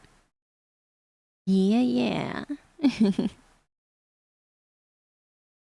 uh,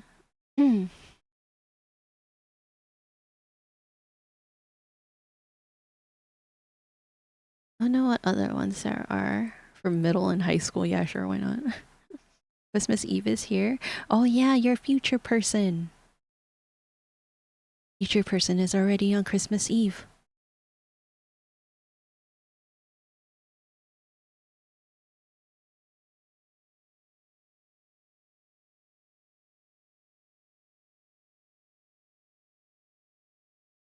Uh,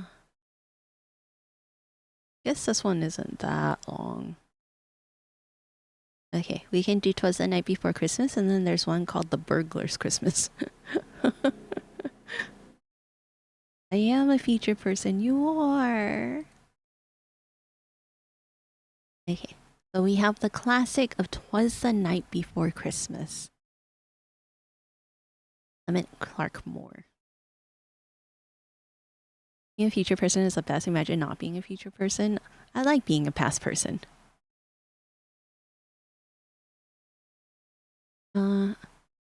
Was the night before Christmas when all through the house not a creature was stirring, not even a mouse. The stockings were hung by the chimney with care, in hopes that St. Nicholas soon would be there. The children were nestled all snug in their beds, while visions of sugar plums danced in their heads. And Mamma, in her kerchief, and I in my cap, had just settled our brains for a long winter's nap.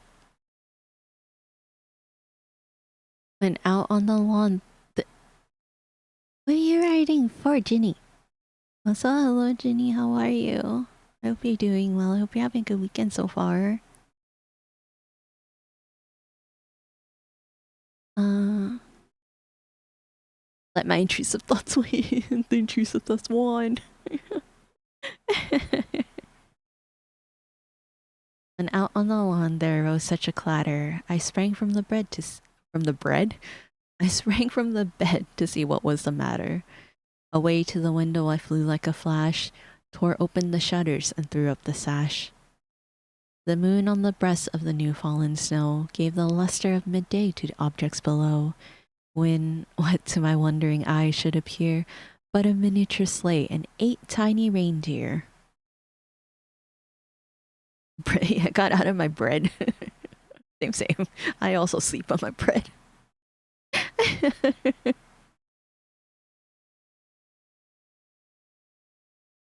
With the little old driver so lively and quick, I knew in a moment it must be Saint Nick.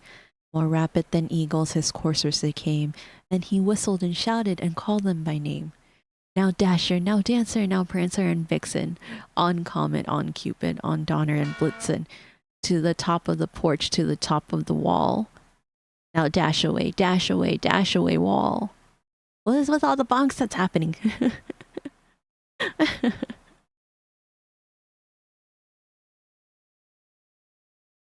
As dry leaves that before the wild hurricane fly, when they meet with an obstacle mount to the sky. So up to the housetop the coursers they flew, with the sleigh full of toys and St. Nicholas too. And then in a twinkling I heard on the roof the prancing and pawing of each little hoof. As I drew in my head and was turning around, down the chimney St. Nicholas came with a bound. He was dressed all in fur from his head to his foot, and his clothes were all tarnished with ashes and soot. A bundle of toys he had flung on his back, and he looked like a peddler just opening his pack. His eyes, how they twinkled, his dimples, how merry. His cheeks were like roses, his nose like a cherry. His droll little mouth was drawn up like a bow, and the beard of his chin was as white as the snow.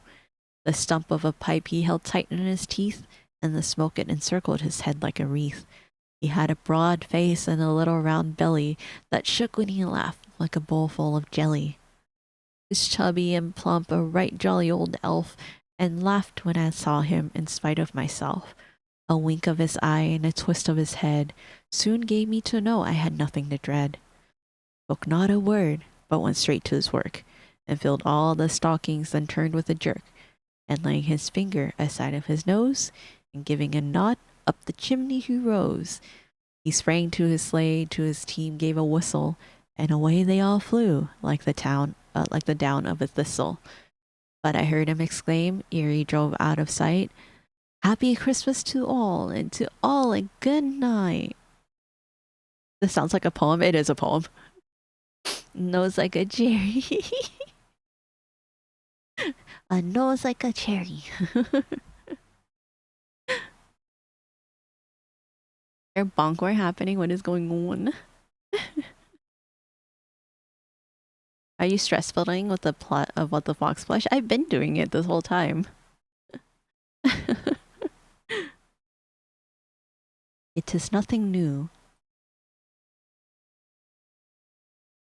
I was on the phone. Well, sucks to suck then.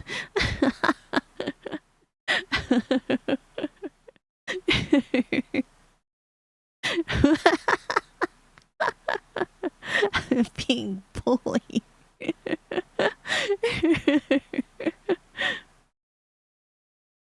A grand time to be bullied on Christmas.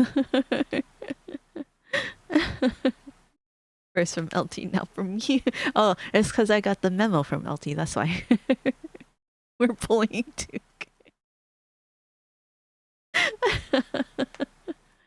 Being bullied could never be me. Has been bonked repeatedly behind you. Shh, don't tell. Okay, it's a secret. Supposed to be nice. No, I'm nice all the time. It is Christmas where I get to be the Grinch. It is quite the opposite.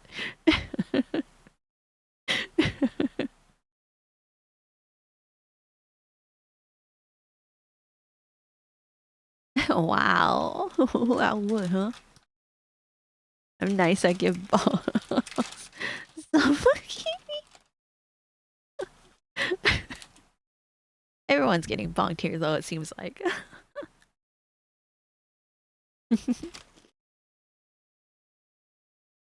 If we don't celebrate Christmas. Oh, true. Do you not celebrate Christmas, Emmy?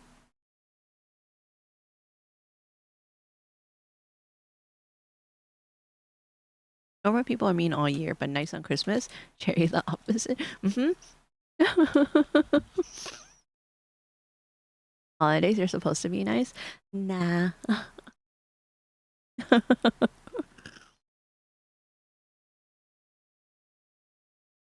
The holidays is the one time that I get to be a Grinch.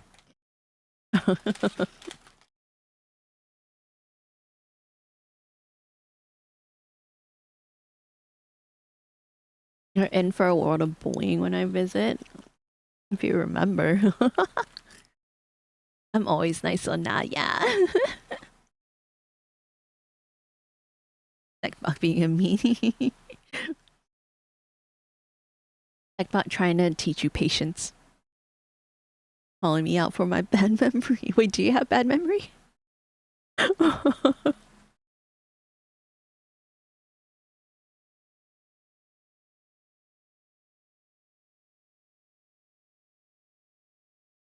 Ask LT. What is LT's verdict on this? Does Duke have bad memory?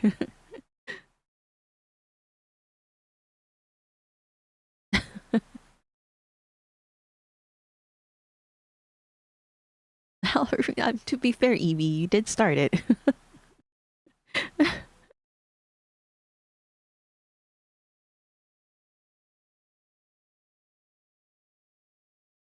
Okay. The next one is called The Burglar's Christmas by Elizabeth L. Seymour. Shitty.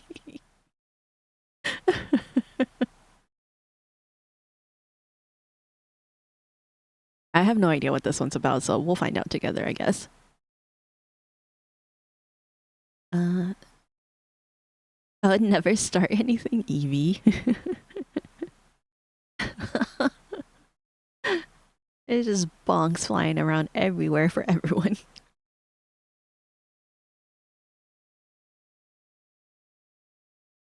Very hi and hello, hello, JB. Hello, hello. How are you? I hope you're doing well. I hope you're having a good weekend so far. Stray bonks. Sorry, bonk wars. I could never. Consulting the history. Also, hello, Johan. Hello, hello. I hope you're doing well. I hope you're having a good weekend so far. Hybrid tuber today? Yeah, we met the donation goal of the elf dress, so I am fulfilling that incentive. I woke up at 12, so yes, let's go. Did you eat breakfast already? Did you get some food? I think I gave 50 bonks. Yeah, I think you did, Evie. Did I get bonked? Evie's just bonking everyone. Do not mind it. Ate a pizza? Let's go. What kind of pizza? It looks very, very nice. Thank you, thank you. It's a bit big on me. So like the belt is supposed to be around the waist, right? Which is where it's at right now. But the waist of this dress doesn't start until like right here. So I'm just like, bruh, this dress is too big on me. There's this thing called a pizza from Domino's. Ordered one yesterday night. Oh, is it good? The other hand is reserved for me only. Oh, hello, cat. Hello, hands. Hands. Hello, hello. Hi, Kat. Hi, Ram. I hope you guys are doing well. I hope you're having a good weekend so far. It's a lot, like a good a lot, or like it's a lot. Like, would you order it again? Big fluffy dancing on rainbows. What? I was looking at Twitch alerts and my ears may be exhausted now. Wait, why? Big fluffy unicorns dancing on rainbows. It's a good a lot, but oh my god, after four slices, you really start to feel it in your veins. I feel like that's fair for like most pizzas, no? Usually I eat like three max. I've been listening to. Oh, thank you for the gift sub to Cat Ram. I hope you enjoy the emotes. I hope you enjoy using them. I've been listening to random alerts the past 4 hours. That's, you know what, that's fair. I usually eat like 3/4 of a pie. Oh, dang, so that is a lot. I couldn't even eat half last night. Well, it's okay. That means more for you the next day. Did I get the badge? Probably from a gift sub. Mel had gifted like 50 subs, so that's probably where you got it from. Thank you to Mel again. Okay, I think this might be the last story that I read though. It's longer. It's not super long, but it's like longer.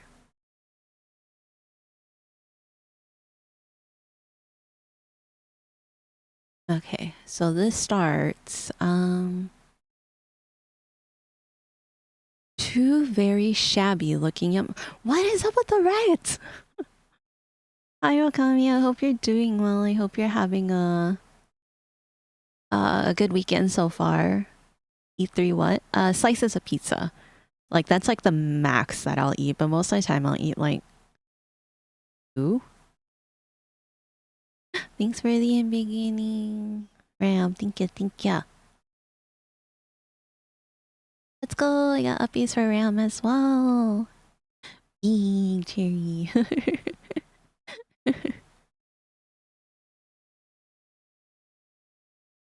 Bing.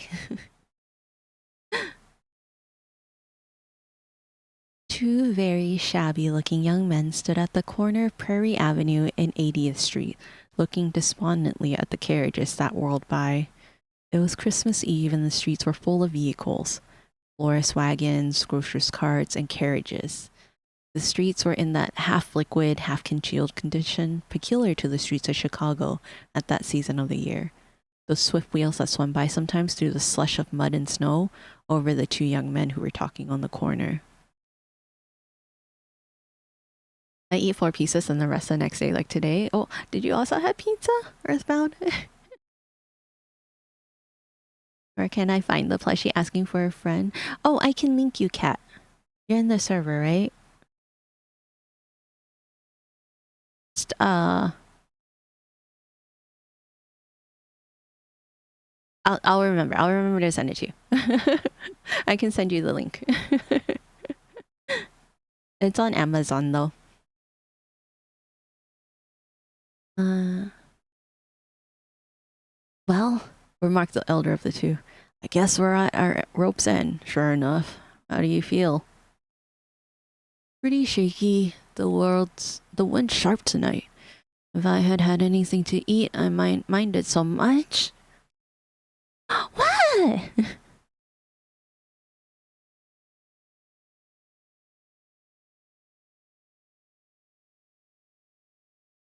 I forgot which one I got. Yeah, I can probably find it again. Presents for Cherry, I guess. Questions for Cherry. If I had had anything to eat, I might mind it so much. There's simply no show. I'm sick of the whole business. Looks like there's nothing for it but the lake. Nonsense. Thought you had more grit. Got anything left you can hawk? Nothing but my beard. I'm afraid they wouldn't find it worth a pawn ticket, said the younger man ruefully, rubbing the week's growth of stubble on his face.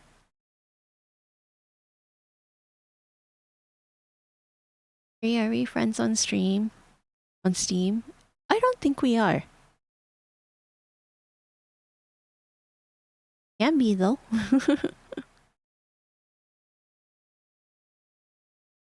uh, got any folks anywhere? Now's your time to strike 'em if you have.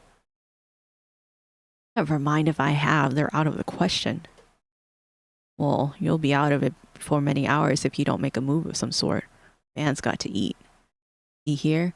I'm going down to Longton's saloon. I used to play the banjo in there with a couple of coons, and I'll bone him for some of his free lunch stuff. Better come along. Perhaps they'll fill an order for two. Could we when you have the chance? Of course, JB. How far down is it? Well, it's clear downtown, of course, way down on Michigan Avenue. Thanks, I guess. I'll loaf around here. I don't feel equal to the walk. And the cars? Well, cars are crowded. His features drew themselves into what might have been a smile under happier circumstances. Ah, you never did like streetcars. You're too aristocratic. See here, Crawford? I don't like leaving you here. You ain't good company for yourself tonight. Crawford? Oh, yes, that's the last one. Been so many, I forget them. Have you got a real name anyway? Oh, yeah, but it's one of the ones I've forgotten. Don't you worry about me. You go along and get your free lunch. I think I had a row in Longton's place once. I'd better not show myself there again. As he spoke, the young man nodded and turned slowly up the avenue.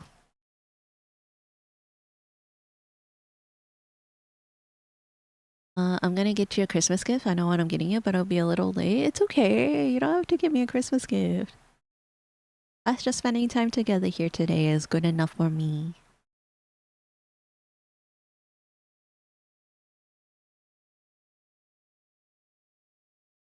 Uh, he was miserable enough to want to be quite alone. Even the crowd that jostled by him annoyed him. He wanted to think about himself. He had avoided this final reckoning with himself for a year now. He had laughed it off and drunk it off. But now, when all those artificial devices which are employed to turn our thoughts into other channels and shield us from ourselves had failed him, it must come. Hunger is a powerful incentive to introspection. It is a tragic hour, that hour when we are finally driven to reckon with ourselves, when every avenue of mental distraction had been cut off, and our own life and all its ineffaceable failures closes about us like the walls of that old torture chamber of the Inquisition. Tonight, as this man stood stranded in the streets of the city, his hour came. It was not the first time he had been hungry and desperate and alone, but always before there had been some outlook, some chance ahead, some pleasure yet untasted that seemed worth the effect, some face that he fancied was or would be dear. But it was not so tonight. A yielding conviction was upon him that he had failed in everything, had outlived everything, had been near him for a long time, that pale spectre. He had caught its shadow at the bottom of his glass many a time, at the head of his bed when he was sleepless at night, in the twilight shadows when some great sunset broke upon him, and made life hateful to him when he awoke in the morning before now. But now it settled slowly, shadows when some great sunset broke upon him, and made life hate. Oh wait, but now it settled over him like night, the endless northern nights that bid the sun a long farewell. It rose up before him like granite. From this brilliant city with its glad bustle of Yuletide, he was shut off as completely as though he were a creature of another species. His days seemed numbered and done, sealed over like the little coral cells at the bottom of the sea. Involuntarily, he drew that cold air that through his lungs slowly, as though he were tasting it for the last time. Uh, Yeah, I'm going to sleep now because it's 23:04 for me. Oh yeah, no, absolutely, Justice. I hope you have a good night's rest, sweet dreams. Thank you for stopping by, and hopefully we'll be able to see you again soon. I want to say good night, Justice. You can't stop me. Plus, I'm getting something for all my friends. Can't forget Best Sex Leader. Thank you, Kazu. But definitely make sure you're taking care of yourself first. Christmas presents are not, don't, uh, I, I enjoy the time spent with friends, and I don't need something for Christmas, if that makes sense. Apparently have an addiction to bonking people. Have you just come to that realization, Evie?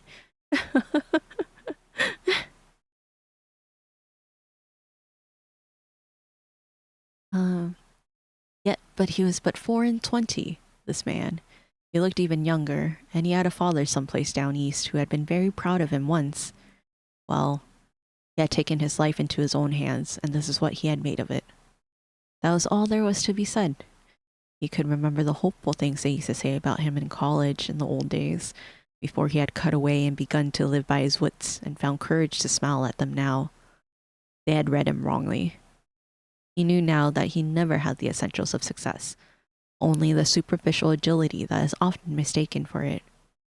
It was towel without the tinder, and he had burnt himself out at other people's fires. He had helped other people to make it win, but he himself? He had never touched an enterprise that had not failed eventually, or if it survived his connection with it, it left him behind.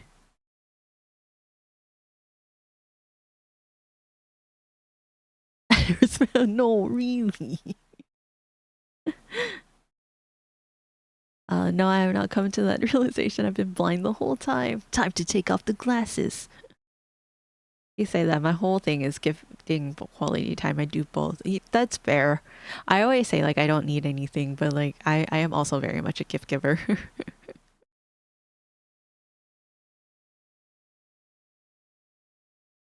His last venture had been with some 10-cent specialty company, a little lower than all the others, that had gone to pieces in Buffalo, and he had worked his way to Chicago by boat. When the boat made up its crew for the outward voyage, he was dispensed with as usual. He was used to that. The reason for it? Oh, there's so many reasons for failure. His was a very common one. 111 times. Yeah, 111 times, what you mean? As he stood there in the wet under the streetlight, he drew up his reckoning with the world and decided that it had treated him as well as he deserved. He had overdrawn his account once too often. There had been a day when he thought otherwise, when he had said he was unjustly handled, that his failure was merely the lack of proper adjustment between himself and other men, that someday he would be recognized and it would all come right. But he knew better than that now, and he was still man enough to bear no grudge against anyone, man or woman. Tonight was his birthday, too. There seemed something particularly amusing in that. He turned up a limp little coat collar to try to keep a little of the wet chill from his throat, and instinctively began to remember all the birthday parties he used to have. He was so cold and empty that his mind seemed unable to grapple with any serious question. He kept thinking about gingerbread and frosted cakes like a child. He could remember the splendid birthday parties his mother used to give him, when all the other little boys in the block came in their Sunday clothes and creaking shoes, with their ears still red from their mother's towel, and the pink and white birthday cake, and the stuffed olives, and all the dishes of which he had been particularly fond, and how he would eat, and go to bed and dream of Santa Claus, and in the morning he would awaken and eat again, until by night the family doctor arrived with his castor oil, and poor William used to dolefully say that it was altogether too much to have your birthday and Christmas all at once. He could remember, too, the royal birthday suppers he had given at college, and the stag dinners, and the toasts, and the music, and the good fellows who had wished him happiness and really meant what they said.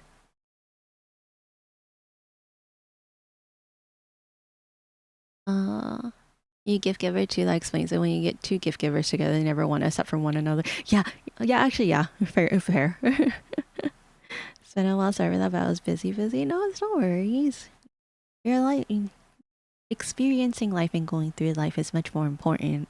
We'll always be here, so you'll always be catching another one.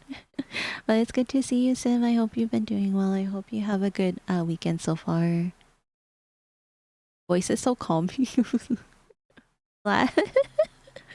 I'm glad that it's calming.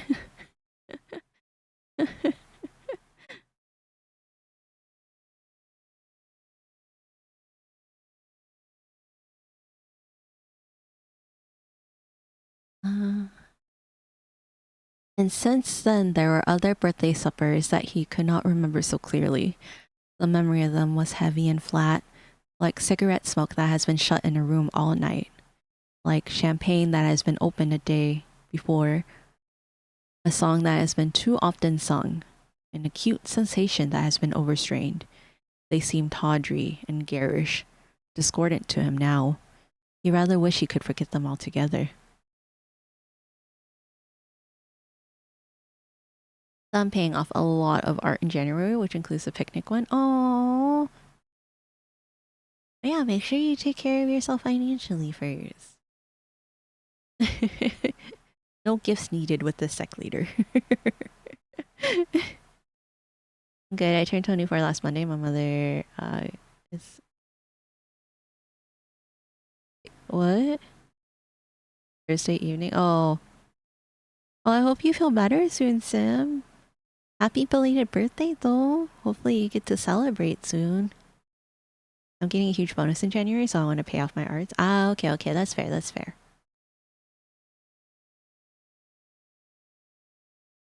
Uh, you can self bonk? You can self bonk, yeah. If you truly wanted to. Whichever way his mind now turned, there was one thought that it could not escape. That was the idea of food. He caught the scent of a cigar suddenly and felt a sharp pain in the pit of his stomach and a sudden moisture in his mouth.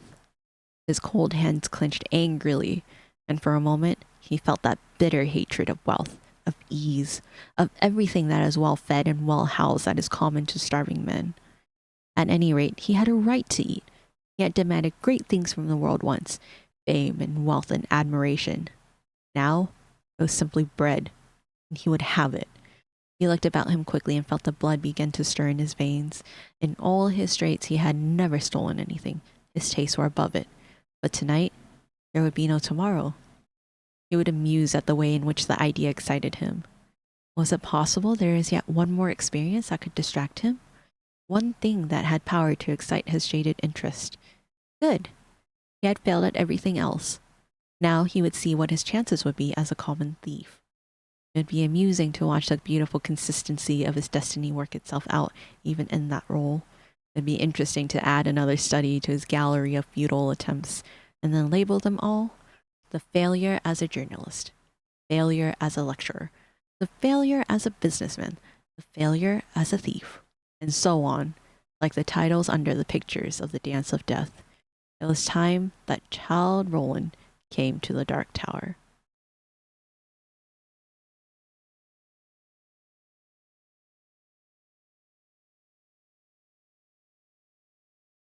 Still sleepy? Then you should get some rest.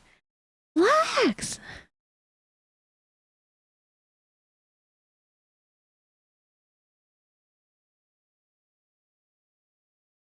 Uh, the girl hastened by him with her arms full of packages. She walked quickly and nervously, keeping well within the shadow as if she were not accustomed to carrying bundles and did not care to meet any of her friends. As she crossed the muddy street, she made an effort to lift her skirt a little. As she did so, one of the packages slipped unnoticed from beneath her arm. He caught it up and overtook her. Excuse me, but I think you dropped something. She started. Oh, yes, thank you. I would rather have lost anything than that. The young man turned angrily upon himself. The package must have contained something of value. Why had he not kept it? Was this the sort of thief he would make? He ground his teeth together. There's nothing more maddening than to have morally consented to crime and then the lack of the nerve force to carry it out. Waking up at 17 was in fact not from a nap. Oh no. Maybe get up and move around then? That usually is what helps me.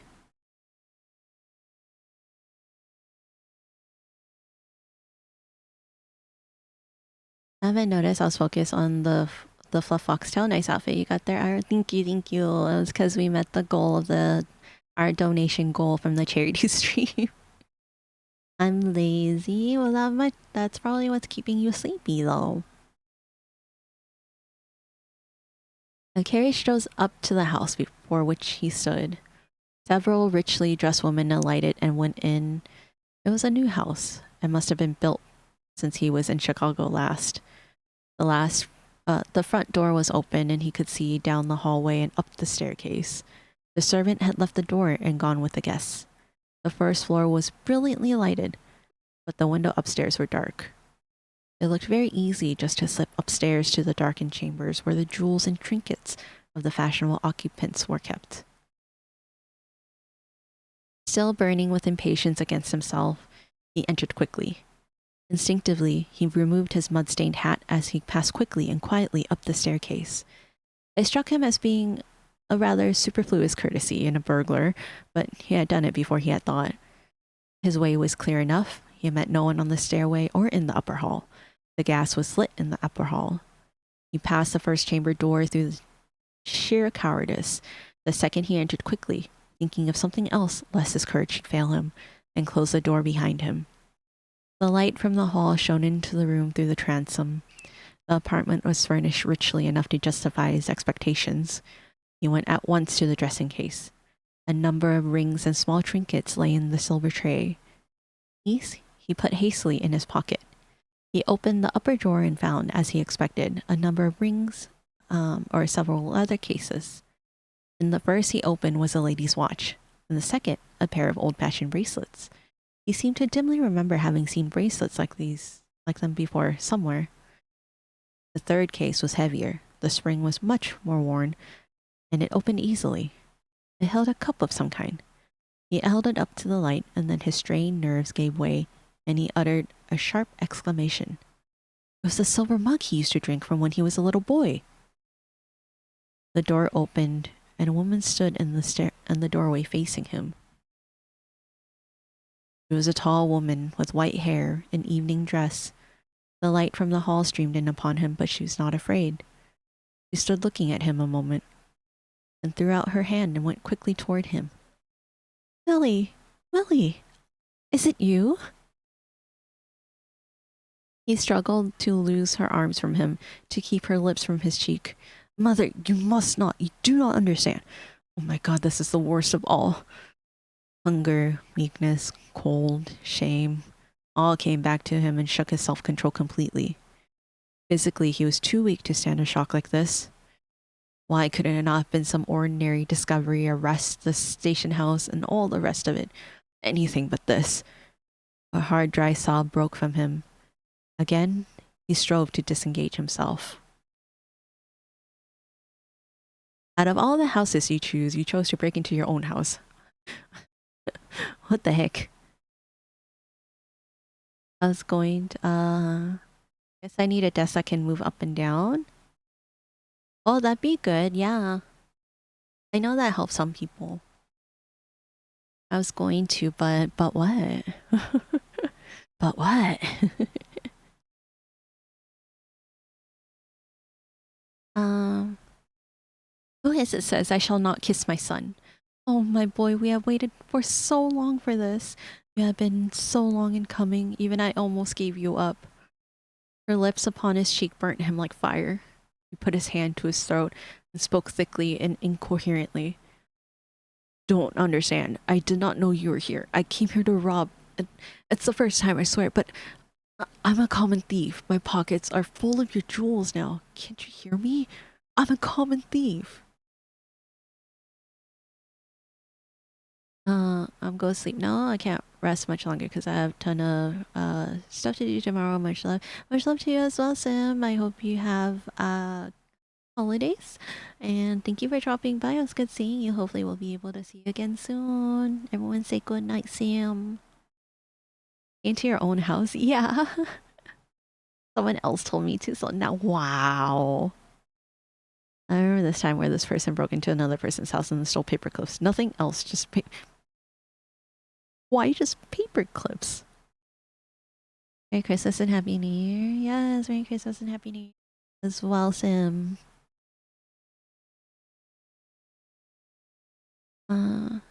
Hush, my boy. Those are ugly words. How could you rob your own house? How could you take what is your own? They're all yours, my son, as wholly yours as my great love, and you can't doubt that. Will, do you? Dang it, Okami.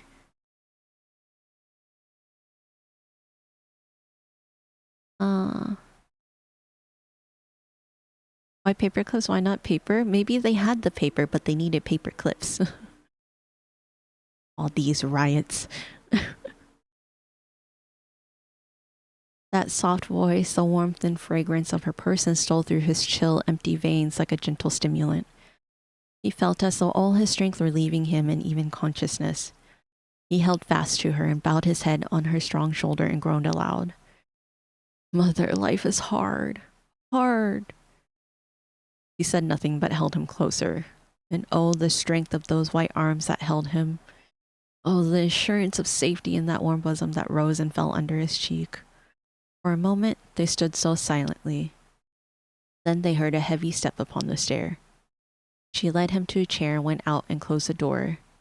At the top of the staircase, she met a tall, broad-shouldered man with iron gray hair and a face alert and stern. Her eyes...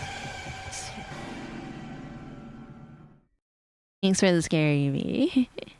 I'm sorry, I forgot to ask. What are you reading? The Burglar's Christmas by Elizabeth L. something. Thank you. No worries. Her eyes were shining and her cheeks on fire. Her whole face was one expression of intense determination. James, it is William in there. Come home.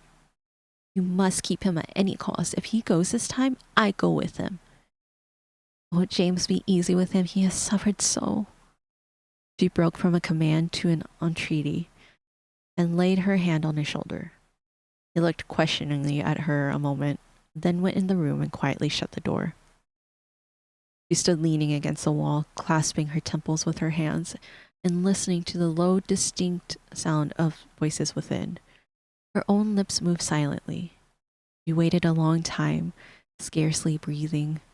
At last, the door opened and her husband came out. He stopped in to say in a shaken voice, "You go to him now. He will stay. I'll go to my room. I will see him again in the morning." She put her arm around his neck. "Oh, James, I thank you. I thank you. This is the night he came so long ago, you remember? I gave him to you then, and now you give him back to me." "Don't, Helen," he muttered. "He is my son. I have never forgotten that. I failed with him. I don't like to fail. It cuts my pride. Take him and make a man out of him." He passed on down the hall. She flew into the room where the young man sat with his head bowed upon his knee. She dropped upon her knees beside him. It was so good to have him to feel. It was so good to him to feel those arms again. "He's so glad, Willie, so glad. He may not show it, but he is as happy as I. He never was demonstrative with either of us, you know." "My God, he was good enough," groaned the man.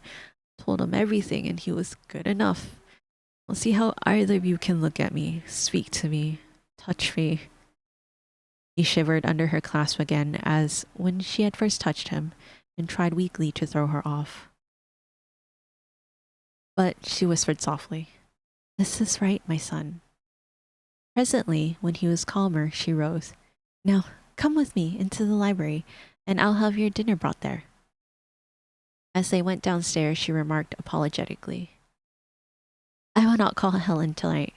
She has a good number of guests to attend to. She's a big girl now, you know, and came out last winter.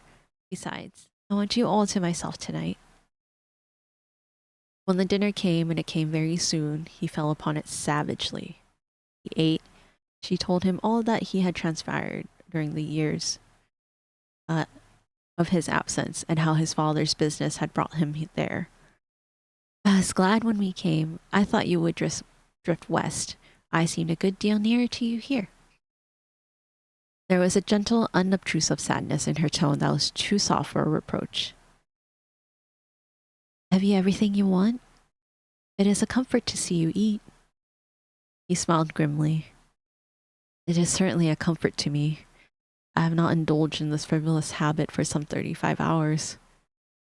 She caught his hand and pressed it sharply, uttering a quick remonstrance. "Don't say that. I know, but I can't hear you say it. It's too terrible. My boy, food has choked me many a time, and when I have thought of the possibility of that. Now take the old lounging chair by the fire, and if you're too tired to talk, we'll just sit and rest together." He sank into the depths of the big leather chair with the lions' heads on the arms, where he had sat so often in the days when his feet did not touch the floor, and he was half afraid of the grim monsters cut in the polished wood. That chair seemed to speak to him of things long forgotten. It was like the touch of an old familiar friend. He felt a sudden yearning tenderness for the little boy who had sat there and dreamed of the big world so long ago. Alas, he had been dead many a summer, that little boy. He sat looking up at the magnificent woman beside him, had almost forgotten how handsome she was, how lustrous and sad were the eyes that were set under the serene brow, how impetuous and wayward the mouth even now, how superb the white throat and shoulders. Ah, the wit and grace and fineness of this woman. He remembered how proud he had been of her as a boy when she came to see him at school. Then, in the deep red coals of the grate, he saw the faces of other women who had come since then into his vexed, disordered life. Laughing faces, with eyes artificially bright, eyes without depth or meaning, features without the stamp of high sensibilities. And he had left this face for such as those. He sighed restlessly and laid his hand on hers. There seemed refuge and protection in the touch of her, as in the old days when he was afraid of the dark. He had been in the dark so long now. His confidence was so thoroughly shaken, and he was bitterly afraid of the night and of himself. I'm gonna need Cherry story time like once a week, but later in the day because it's too chill.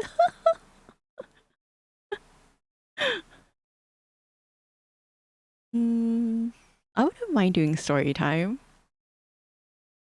Let's go, a piece for cat. Nighttime storytelling. Just read everyone a nighttime story as you guys go to bed. A bedtime story, that's what it is. Let's go. Thank you for the beginning, cat. Mother, you make other things seem so false. You must feel that I owe you an explanation, but I can't make any, even to myself. But we make poor exchanges in life. I can't make out the riddle of it all. Yet there are things I ought to tell you before I accept your confidence like this. I'd rather you wouldn't. Well, listen. Between you and me, there can be no secrets. We are more alike than other people. Dear boy, I know all about it. I am a woman and circumstances were different with me, but we are of one blood. I have lived all your life before you. You have never had an impulse that I have not known. You have never touched a brink that my foot have not trod. This is your birthday night.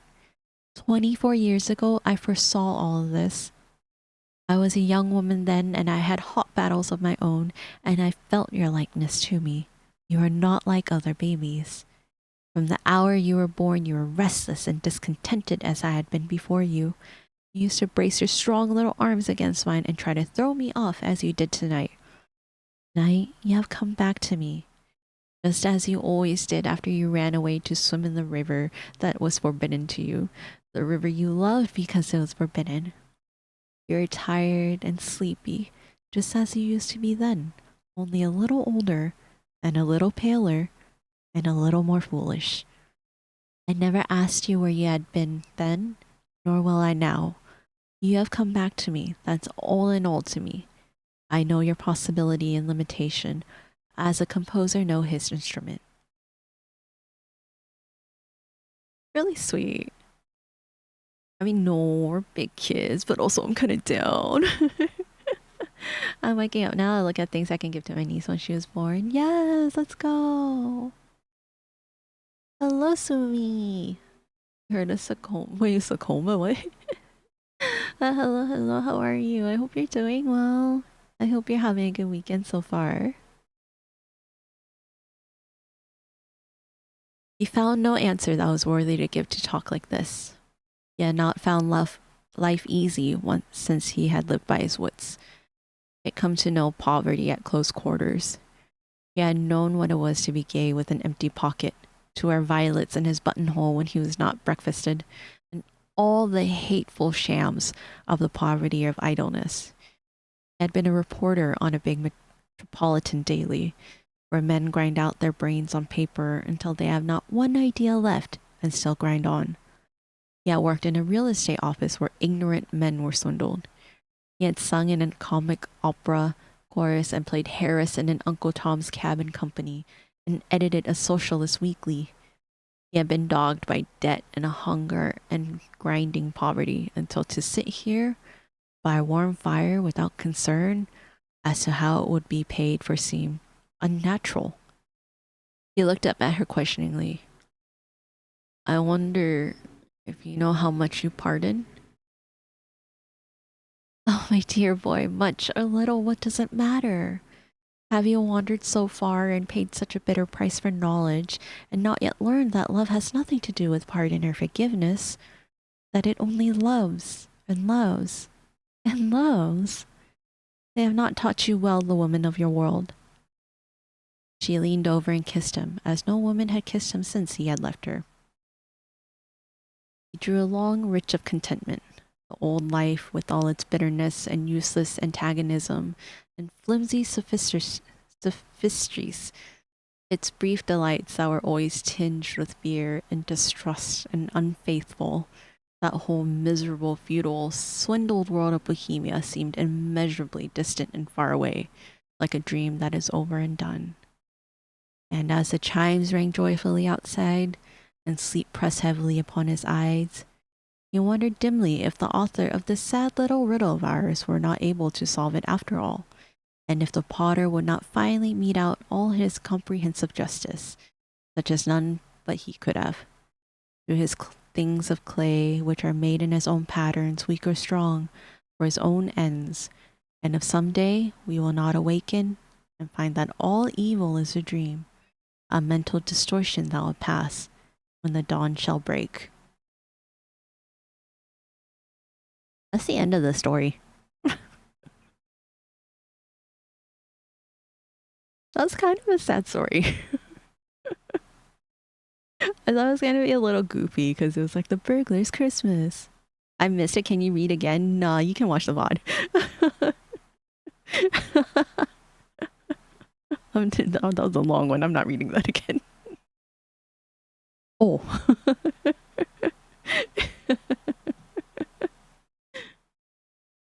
don't know how to feel about this one. That's a little sad.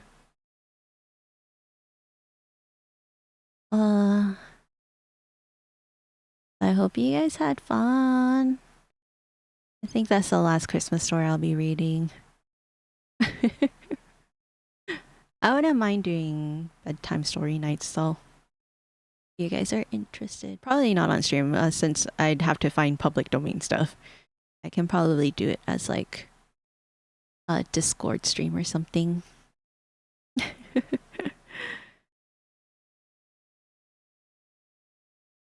I hope this was fun for everyone. It's weird having this camera here. But we made it. We survived. Later, everyone. Bye, Earthbound. You have a good rest of your day or night wherever you are.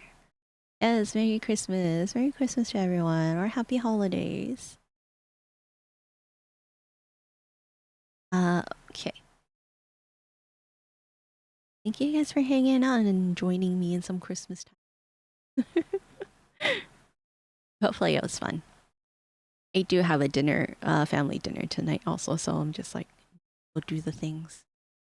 What? Hello, hello. How are you? I hope you're having a good weekend so far. Thanks for stream sharing. No, thank you guys for hanging out. Thank you guys for being here. Thank you guys for spending time with me.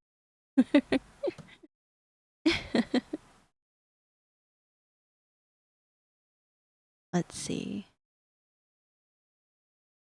No, we haven't read it out to Kim in a while. She's playing Fire Emblem Radiant Dawn. On part 3, chapter 11. God dang. Pretty deep into the game.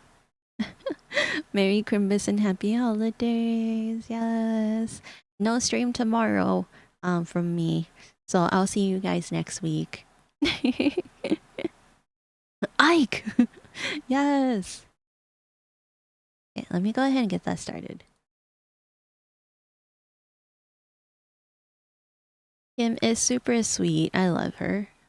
And I think you guys will love her as well. I hope you guys have a good rest of your day. Bye, all team. Hope you guys have a relaxing Christmas. Whether you're spending it by yourself or with family or with friends, I hope you get to enjoy the day. And I hope you get to have lots of rest. If it's daytime for you, I hope you have a good rest of your day. Cherry is cherry, yeah. If it's nighttime for you, I hope you get lots of good rest. I hope you sleep well, sweet dreams. And I'll be seeing you guys next week. Bye bye, guys. Merry Christmas, happy holidays. I hope you guys stay kind to yourself and to others like you guys always are, especially during these holiday seasons. And time. Bye, guys. Bye.